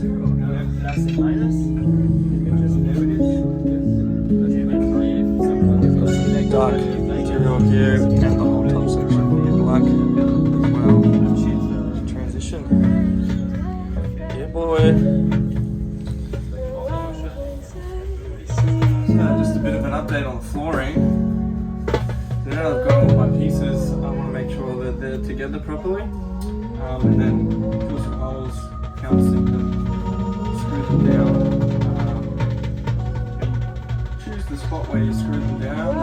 That's not going to be visible later because it'll be a kitchen or a cupboard, sofa, whatever on top. Back where the kitchen's going to sit on top of. Sometimes it's hard to get the tongue and groove together properly. So armed with a 2x4.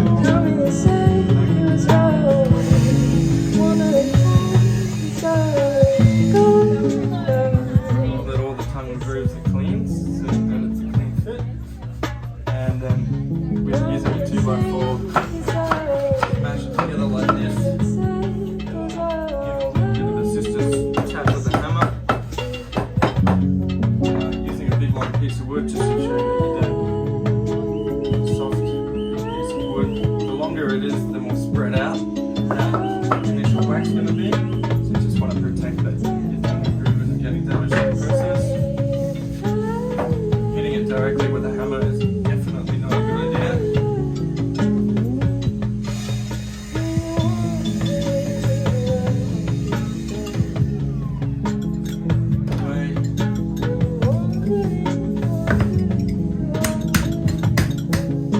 Most of these will go on just by hand.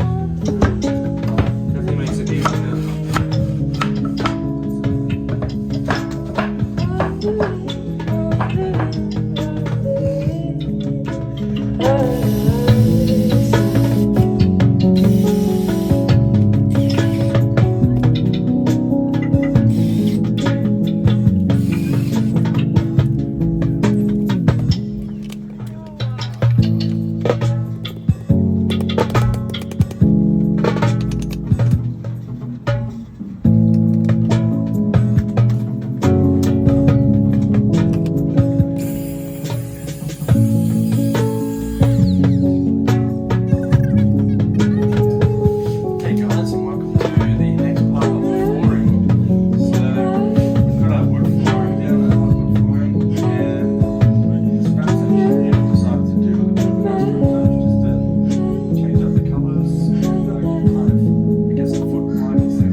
if you're cutting your material on the reverse side, this will be flipped.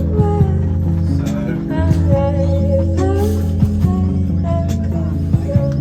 here's a little something there earlier.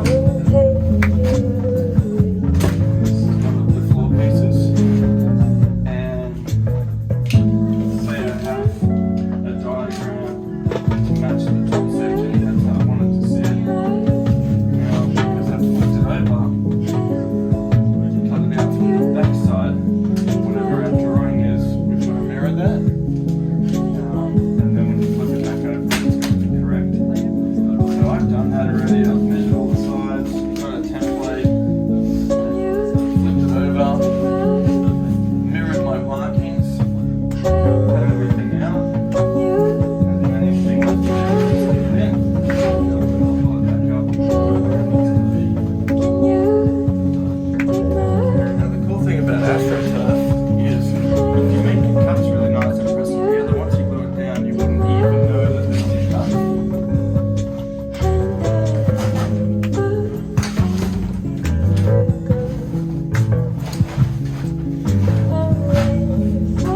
So don't worry about it too much if you don't have the right size piece, or you need to cut a few different pieces to make it match. Because AstroTurf is really good at hiding all the gaps.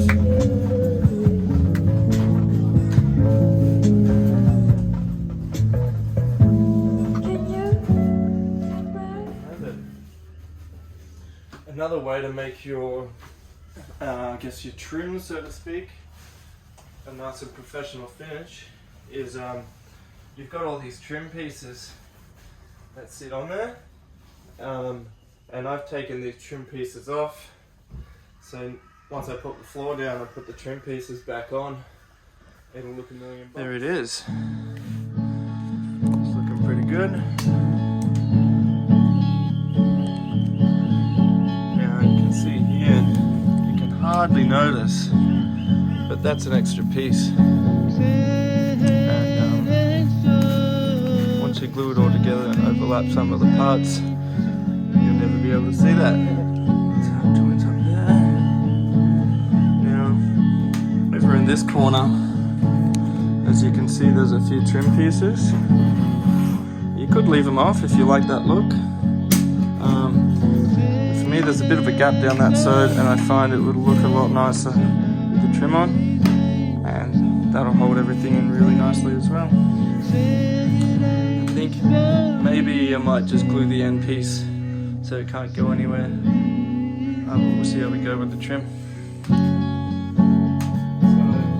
put the trim down, drill just a tiny little dot so I know where everything goes. Drill these out.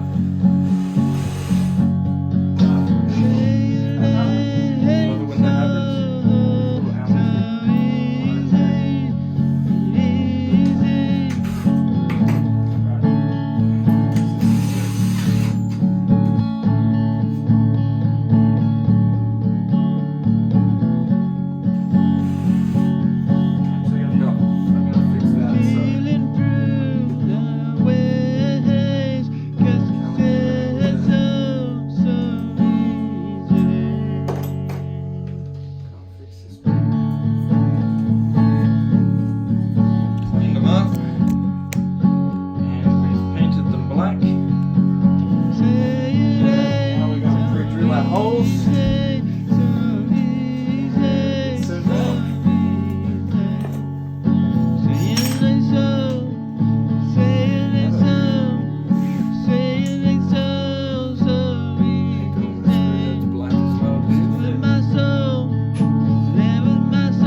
basically what I was doing there was just marking the points. I've taken the rail off to pre-drill my holes at the right depth, and then we'll put it all back together.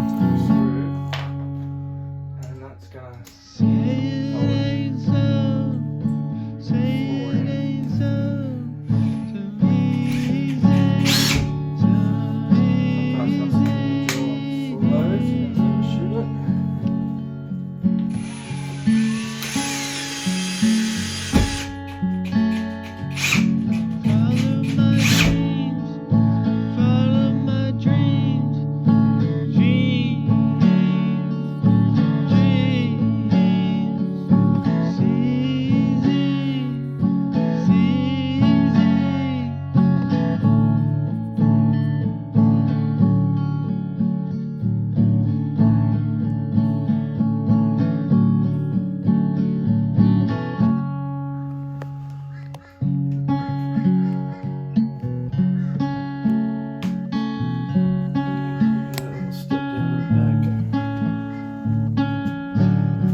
AstroTurf down on these other sections. Now, I could have put AstroTurf on the top here as well, but I kind of figured too much green everywhere, so I wanted to do a bit of a different contrast. So here we've got some liner that we put down.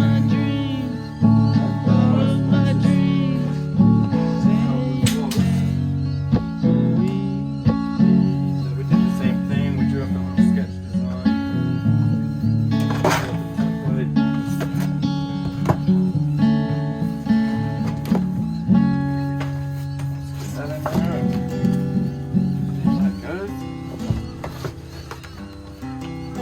Again, test fit everything before you glue it down. And once that edging goes back on, the flooring will hide underneath it and everything will look $1,000,000. So again, we've got a few more trim pieces to go on. Down, feeling fire, feeling kind of higher. Sitting down, feel the fire. Sitting down, feeling higher. Sitting down, feeling the fire.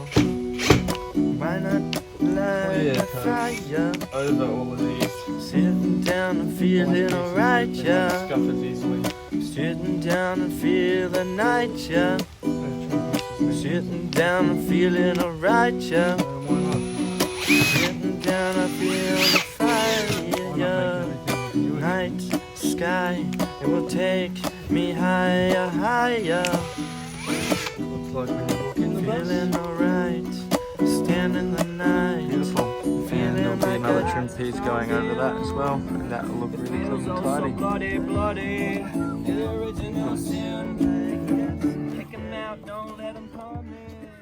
And that's it for this video. We'll see you in the next. Here's some slow motion pictures to feel the difference. And as always, please like and subscribe to get notified of our next videos, updates, tips and tricks. See you soon. Bye for now, because you own the adventure. That's the choice, son is governing land. And a man that is little boys then. Little poison coming in slowly. Trickling down so we don't even know. As the waterfall falls in low days. Shade sail. Shade sail. Oh, then selling everything's key. We're gonna unpack it and have a look. And all the lies that you tried to hide and defied you, and now you're trying to ride them.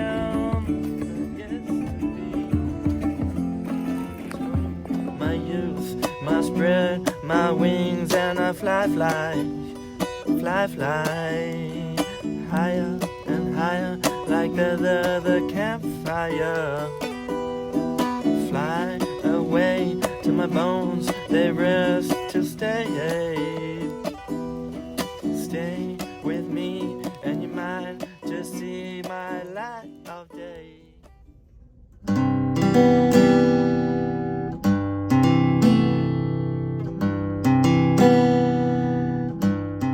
on to the solar phase of the build. Got these panels. They are 215 watt panels each. There's 4 of them. You can pick up panels really cheap these days. So have a scour on Marketplace or online, get them secondhand, old house panels. This is my method for attaching them. I literally just use one of these hex screws, whatever you call them, and a bracket. Measured up the roof of the bus to get the center where I want these to sit. Got the middle. Anyway, measured pretty much everything to have it center, as you do, and attached all my brackets first. And then probably want to check the width to see where each panel sits and how much room you have, and leave any space open for example roof vents if you wanted another one in the future here, which we might do. Drag those up and screw them down. So basically anything that's a high ridge like these ones is probably a good place to fix your solar panels. So you want to use short screws, and you know, because underneath here there could be any amount of wires and insulation and other rails. So better off using screws that are just long enough to get through the steel and grip, but not long enough to poke through anything else. And avoid putting too many screws, because each screw is a potential hazard to hit a wire or something like that underneath if you're unsure of what's under your roof. So pick the high points, use short screws. I use self-tapping hex screws. And the other thing, if you use the top rails, when it rains, all your water's going to go elsewhere and you've got less chance of water pooling up where your fittings are. So water safety and no leaks is also important. You can see over here there's 2 lines, and that's where the center bars will go. I'm going to avoid screwing in those lines because that's where there's a double, triple thickness of metals and probably electricity wires running along there as well. So installing solar panels is really quite easy. Use your screws, metal screws. Now you can get a few different types, and it'll say here whether it's interior or exterior. This one says external use. It's a good idea to go for external use because that means that they won't rust and the weather won't affect them, which is what you want. The other thing we're going to be armed with is some Sikaflex silicone. Put a generous amount of silicone underneath each fitting.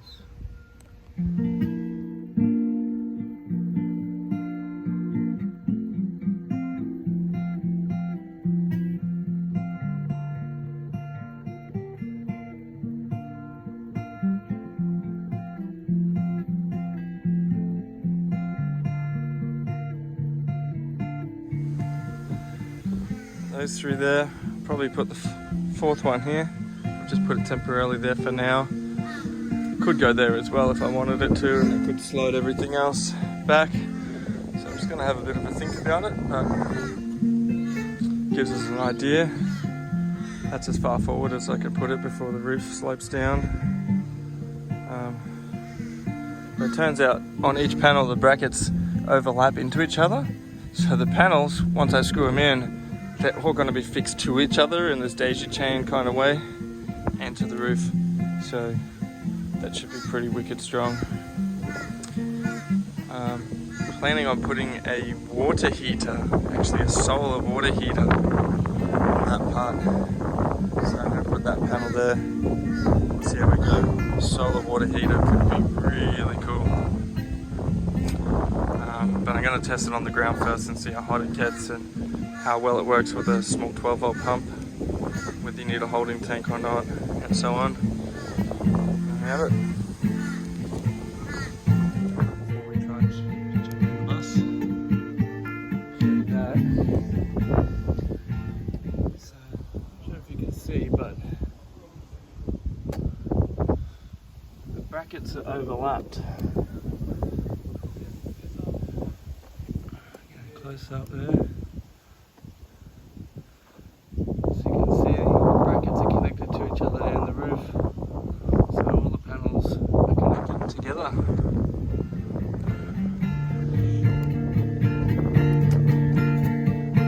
Yeah,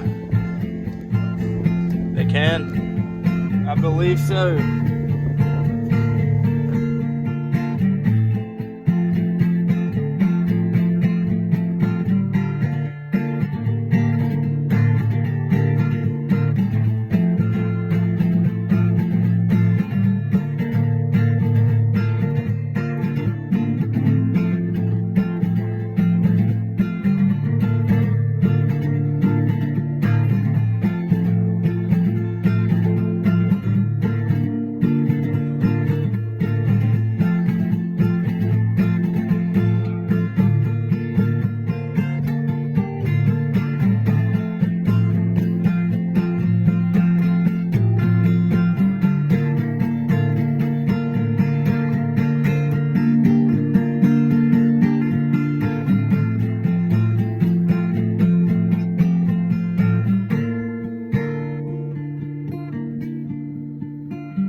I like it.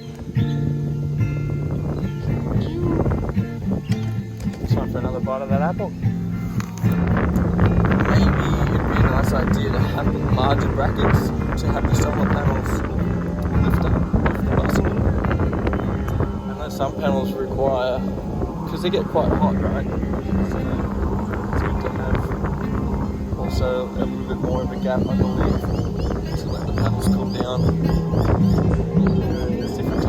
Some work in a certain way where they need to have that extra room underneath it. Some don't. Yeah, this is a quick and easy install, this one. You can do your own research as well. Why not? Get on YouTube, get on Google. And as always, thanks for watching. Stay tuned, like and subscribe to see the next videos and get informed or notified. And it really supports us and helps the channel grow and more people see our videos, which means more people get some tips. And if you want to, leave a comment. We can have a discussion there about any questions you may have. And as always, you own the adventure, so keep it real. Keep building that dream of yours and you'll get there. Alright, guess what arrived today? Our water tank.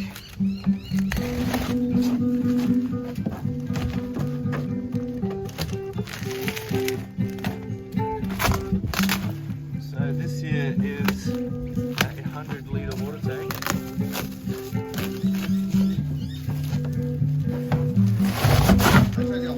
Yeah.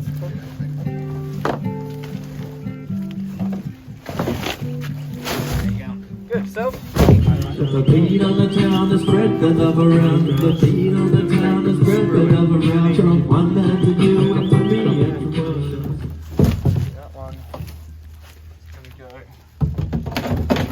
under the bus.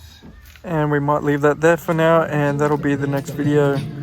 So, yep, check the other videos in the playlist and you'll find that one too. Adios. spread it all down with love. For better it's like a glove. Yeah, 'cause I love you. Spread the love and the message that'll be true. Then you got to live it with it trying to be true. We got the vision and we all got to have to. Feeling all time to ride. We're feeling all in my mind. I'm trying to not have a tear as the world is struggling around. So trying to just make a difference from one man to the town. Guess what arrived today? Our water tank. A little bit of an unboxing video. See what we got.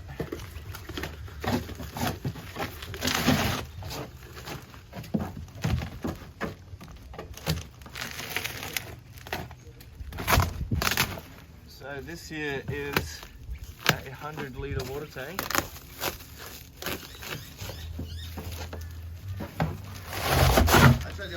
Yeah, yeah, of course.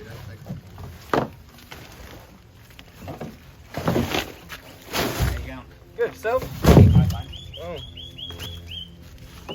There's 100-litre tank, screw in fitting, and a little tap there. That one is going to go under the bus. And also comes with some fittings.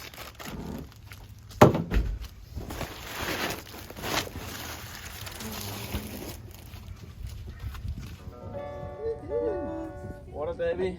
90 litres coming at ya.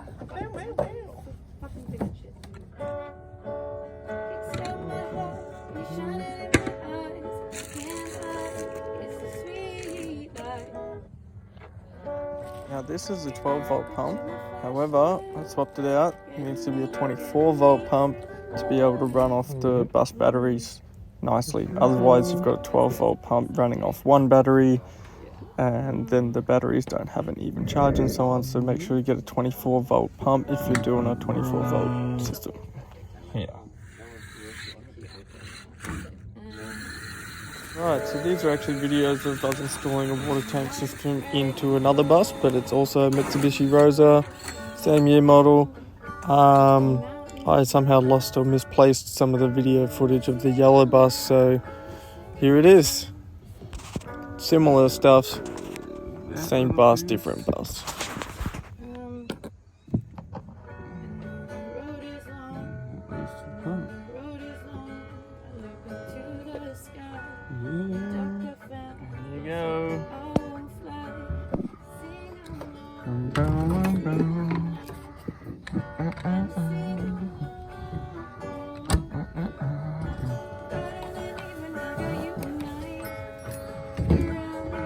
Oh, I'm gonna put that on the other side.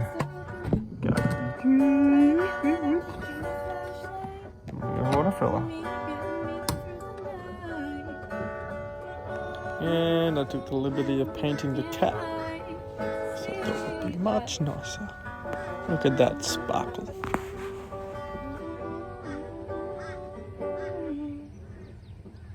I feel like people make fun of innocence, like Taylor Swift and Pitch Perfect. So I've kept the hose much longer than necessary to run it through, and then I'm going to go up underneath and cut it to the size that I need it.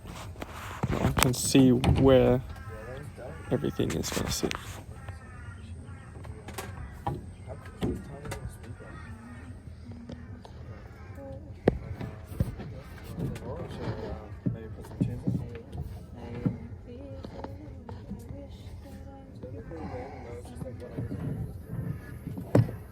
Is milk on?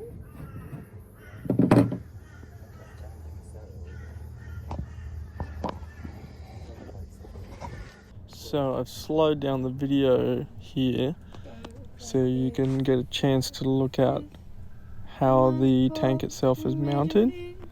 I've just used some fairly thick brackets, some L brackets to bolt into the frame, and then some 4-channel or square channel to run across there. I used aluminium to keep it lightweight, but you could also use steel.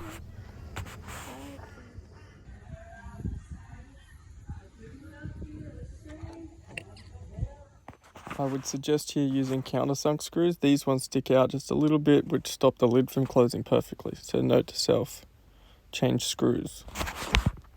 Right. Dun, dun, dun, dun, dun, dun, dun. Ta-da. Ta-da! And that is a tap at the back of a giant bus.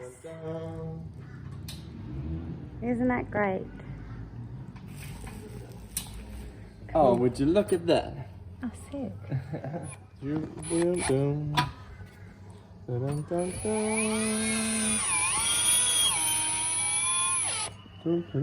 Uh-oh. That one's not going to work, is it?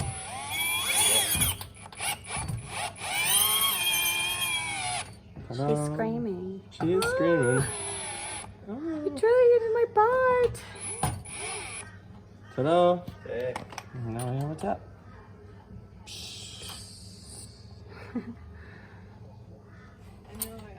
Okay. So here we are underneath removing the heater hoses. I've just chopped them here and then fed the pipe back through. This is at the rear of the bus, by the way. And then you end up with this pipe here and a little bit further in. Let's see. That pipe which I've cut there. Now I've cut it there because you can see there's already a factory join right there. And you take a pair of pliers, squeeze these metal clamps, pull them back. Undo this hose, there's already a connector plug, and then I can connect it back up to that one over there. And easy done. This is what it looks like underneath. So the heater was back there somewhere. I've cut the hoses, and this is actually a really easy job because in this hose line there was already metal connector pieces. So all you had to do was cut the hose, shorten it up a bit, bring it over and reconnect it with the fittings that were already available. Same over here, this is the other one. So it was routed down there and up through the heater hole. Again, I've just cut them shorter and reused the metal flange bracing here and the clips. So yeah, it's actually really easy. Then I might go ahead and zip tie some of these up if I feel necessary so they can't hang. There you go. Here are two heater spots. Pull that out of there and there. And I've cleaned it all up. So what I'm going to do is glue these support rails on the bottom. It's very hard to get to it from underneath, so I'm going to glue these on here, and then when I put my piece of wood in, it's got somewhere to sit to be perfect, and then sticker flakes and glue around the outside, and then over the top we'll go some lino. I'll show you what it looks like. So as you can see, I've got my support rails gluing. This is a outdoor waterproof type chemical resistant glue for outdoor furniture. It bubbles up and then fills in it. It's pretty strong, so I'm gonna use that for the outside. Remember, this is just a support rail for the piece of wood that goes in, and then it's all going to be glued and fixed. This is not an area where we can stand on it because over here is going to be a set of sliding drawers and a cupboard, so I don't need to put a metal plate or anything on there to make it strong enough to stand on. But you could put a metal plate from underneath or fix the board in a stronger way if you want. Under the bed we have this heating unit. There's one there and another one there. There's there's 3 of them. To me it all seems a little bit unnecessary, and I'd rather have more storage room back here. So we're going to pull this heating box out, and it's pretty simple. You unscrew it from the top, you yoink it out, and you'll see there's a couple of hoses here. Now that's your coolant from your engine. So all we got to do is undo those 2 hoses and feed them back into the themselves. So reconnect these 2 hoses to each other, and the whole system, the rest of it will be intact, minus the heater at the back, which we don't need.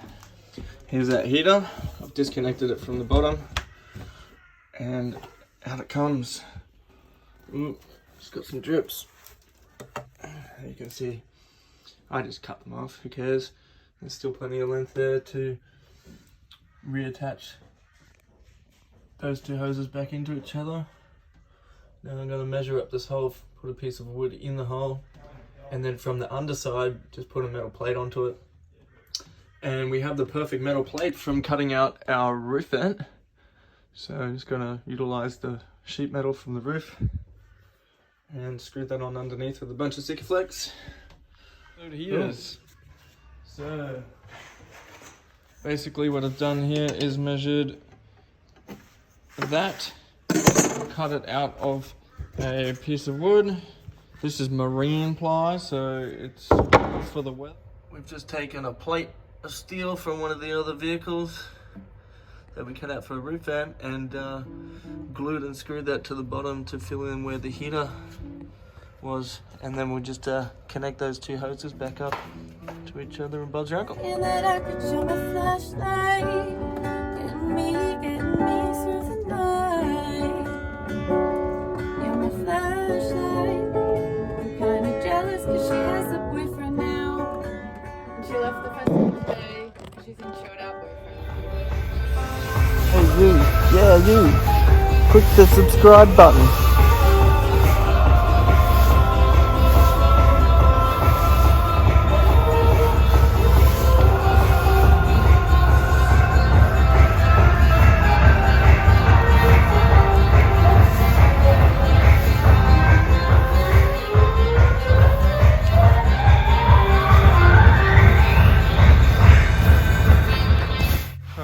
So, I decided to go to IKEA and get all of this. This is the kitchen flat pack, and I'm gonna build it inside because otherwise we won't get it through the doors. So, go ahead and unload everything and start the kitchen build.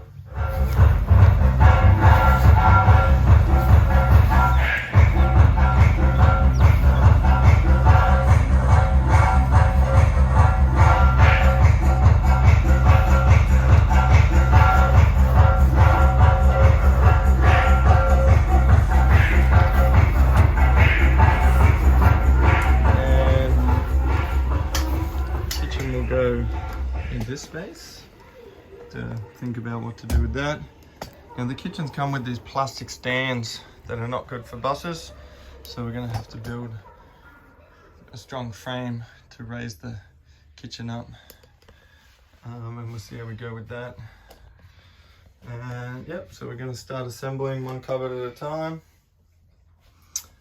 and hopefully piece together this kitchen in here, because we wouldn't be able to fit it through the doors if we didn't do it this way.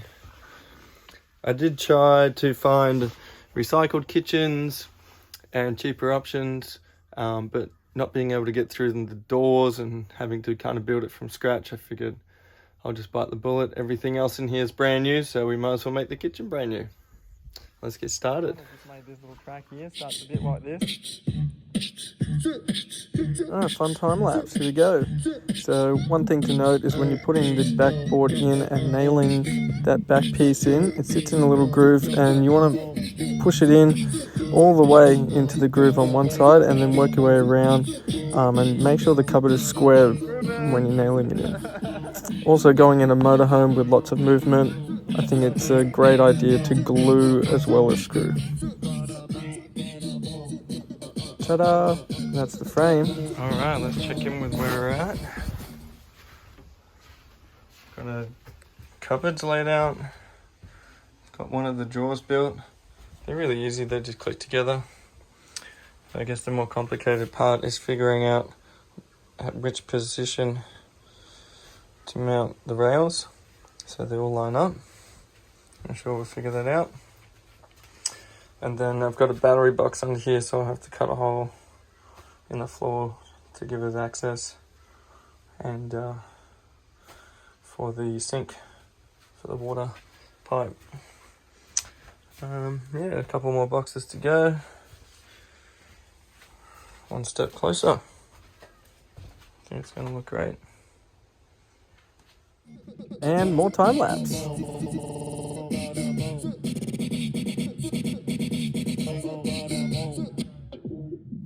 One thing that might get a little bit confusing is when you put the front of the drawers on, there's 4 holes, so you have the option to have it higher or lower, and that'll depend on the depth of your drawer.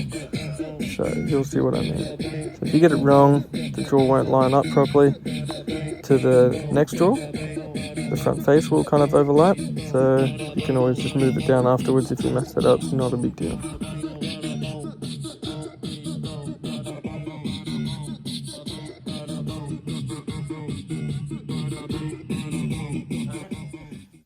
The IKEA store close to me, 10 minutes down the road, didn't have all the drawer fronts, so I had to drive a whole hour out of my way to go and get these, but I got them.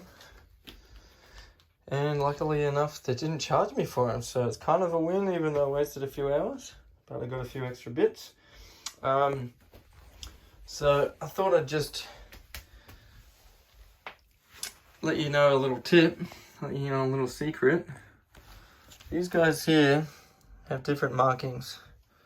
So, you know, there's 3 holes. So you can have them in these holes or these ones, which moves the position of it. Now, all the small top drawers, so it seems, they all fit in the top position, which is this one here and that one there. But as soon as you get to the bigger drawers, or should I say the ones sitting on the floor, the bottom drawers, then you move everything. So instead of using the top hole, you just slide it up and use the bottom 2 holes. And that way, it sits nicely here and fits under here. Otherwise it would be an inch up. So something to be aware of. But you can always twist in here and unclip them and reposition them if you need to. These guys you can twist, and there's a screw joint in here. And basically you can use those adjustments to get the face of the drawer straight, and tweak it so it fits perfectly. So I'll probably do that tomorrow when there's daylight. Yep. Oh, there's a piece of cardboard in there. I went with the soft close hinges because I feel the soft close hinges are going to give it, kind of hold them shut a little bit. But obviously going around a big corner, they're probably not going to stay shut. So I'm going to have to figure out some latches.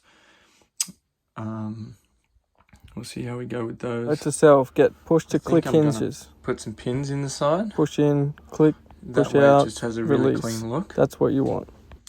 That one's an opening cupboard. So I can open the cupboard and pull the pins out if I wanted to. This one's another set of drawers, but this side's going to be open, so I could have the pins in here. That's just an idea for now. I might have a look into latches and see what other options are available. I went with these groove ones because I didn't want to have handles all the way down. I wanted it to be really smooth, not something that gets in the way when you're, you know. But the downside to that is this part here is very thin. So if I wanted to attach or drill a lock into it, it's going to be difficult. So I'll have to come up with a different method. And I knew that when buying them, but I figured I'd work around it. The blue protective is still on, but once it comes off, obviously it's all going to be shiny white and brand new. So I've got 1, 2 drawers to do and put the doors on, and then mock all this up in the place I want it to sit, and screw the cabinets together so it's all one block, and then find the right fixing points to fix it to the wall and fix it to the floor. And then I'll figure out where to drill my downpipes for the sink, which is going to be on the far side. I think I'm contemplating moving it to the middle, but so far I think I'm going to have the sink on the far end, so it's closest to the door, and then this is kind of like a couch area, lounge space with a big bench. Yeah, so let's get back into it. Preparing some music for the weekend. Do the balancing act. A bit closer.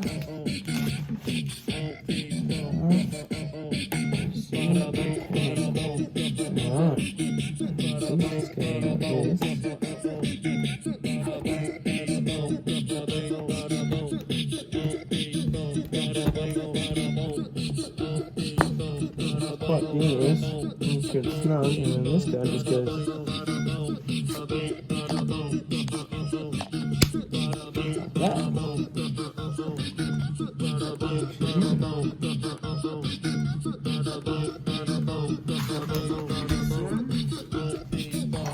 For another satisfying click.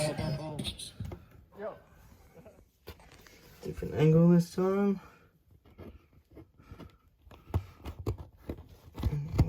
one-handed. Get it all the way flush. Pretty hard with one hand. Use the palm. Use the force. And then these go on the jaws. There's a little arrow on one side, and that faces towards the hinge. Already got the other two there. Use this side now. And jaws up. Coming along.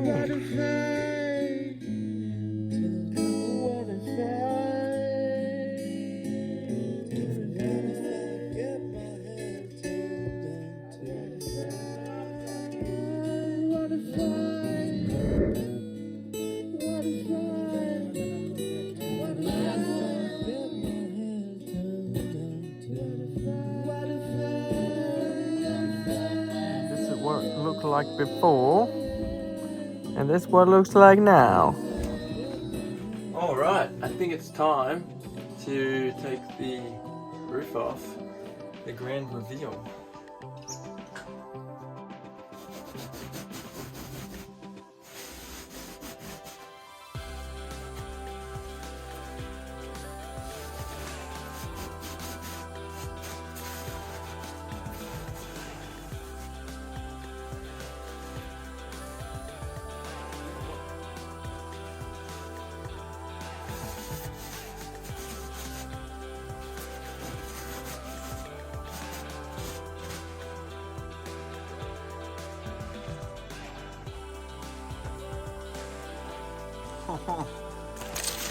It's like a mirror. That's cool. Wow. New roof, eh? Definitely makes it look finished.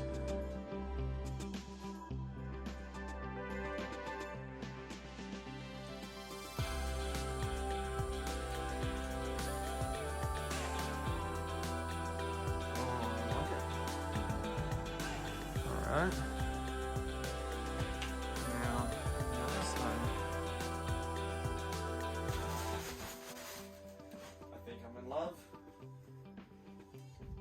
It's gonna be hard to sell this.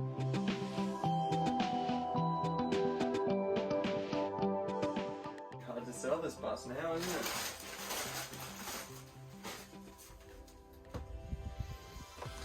Might want to get rid of it.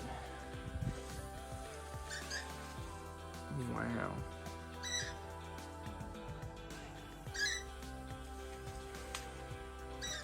To say, that is super nice. What a great finish. And the kitchen's still yet to go in. Once that bench top goes in, it will complete the whole look. AstroTurf, look, it's almost the same. Wonderful wooden floors. And there you have it.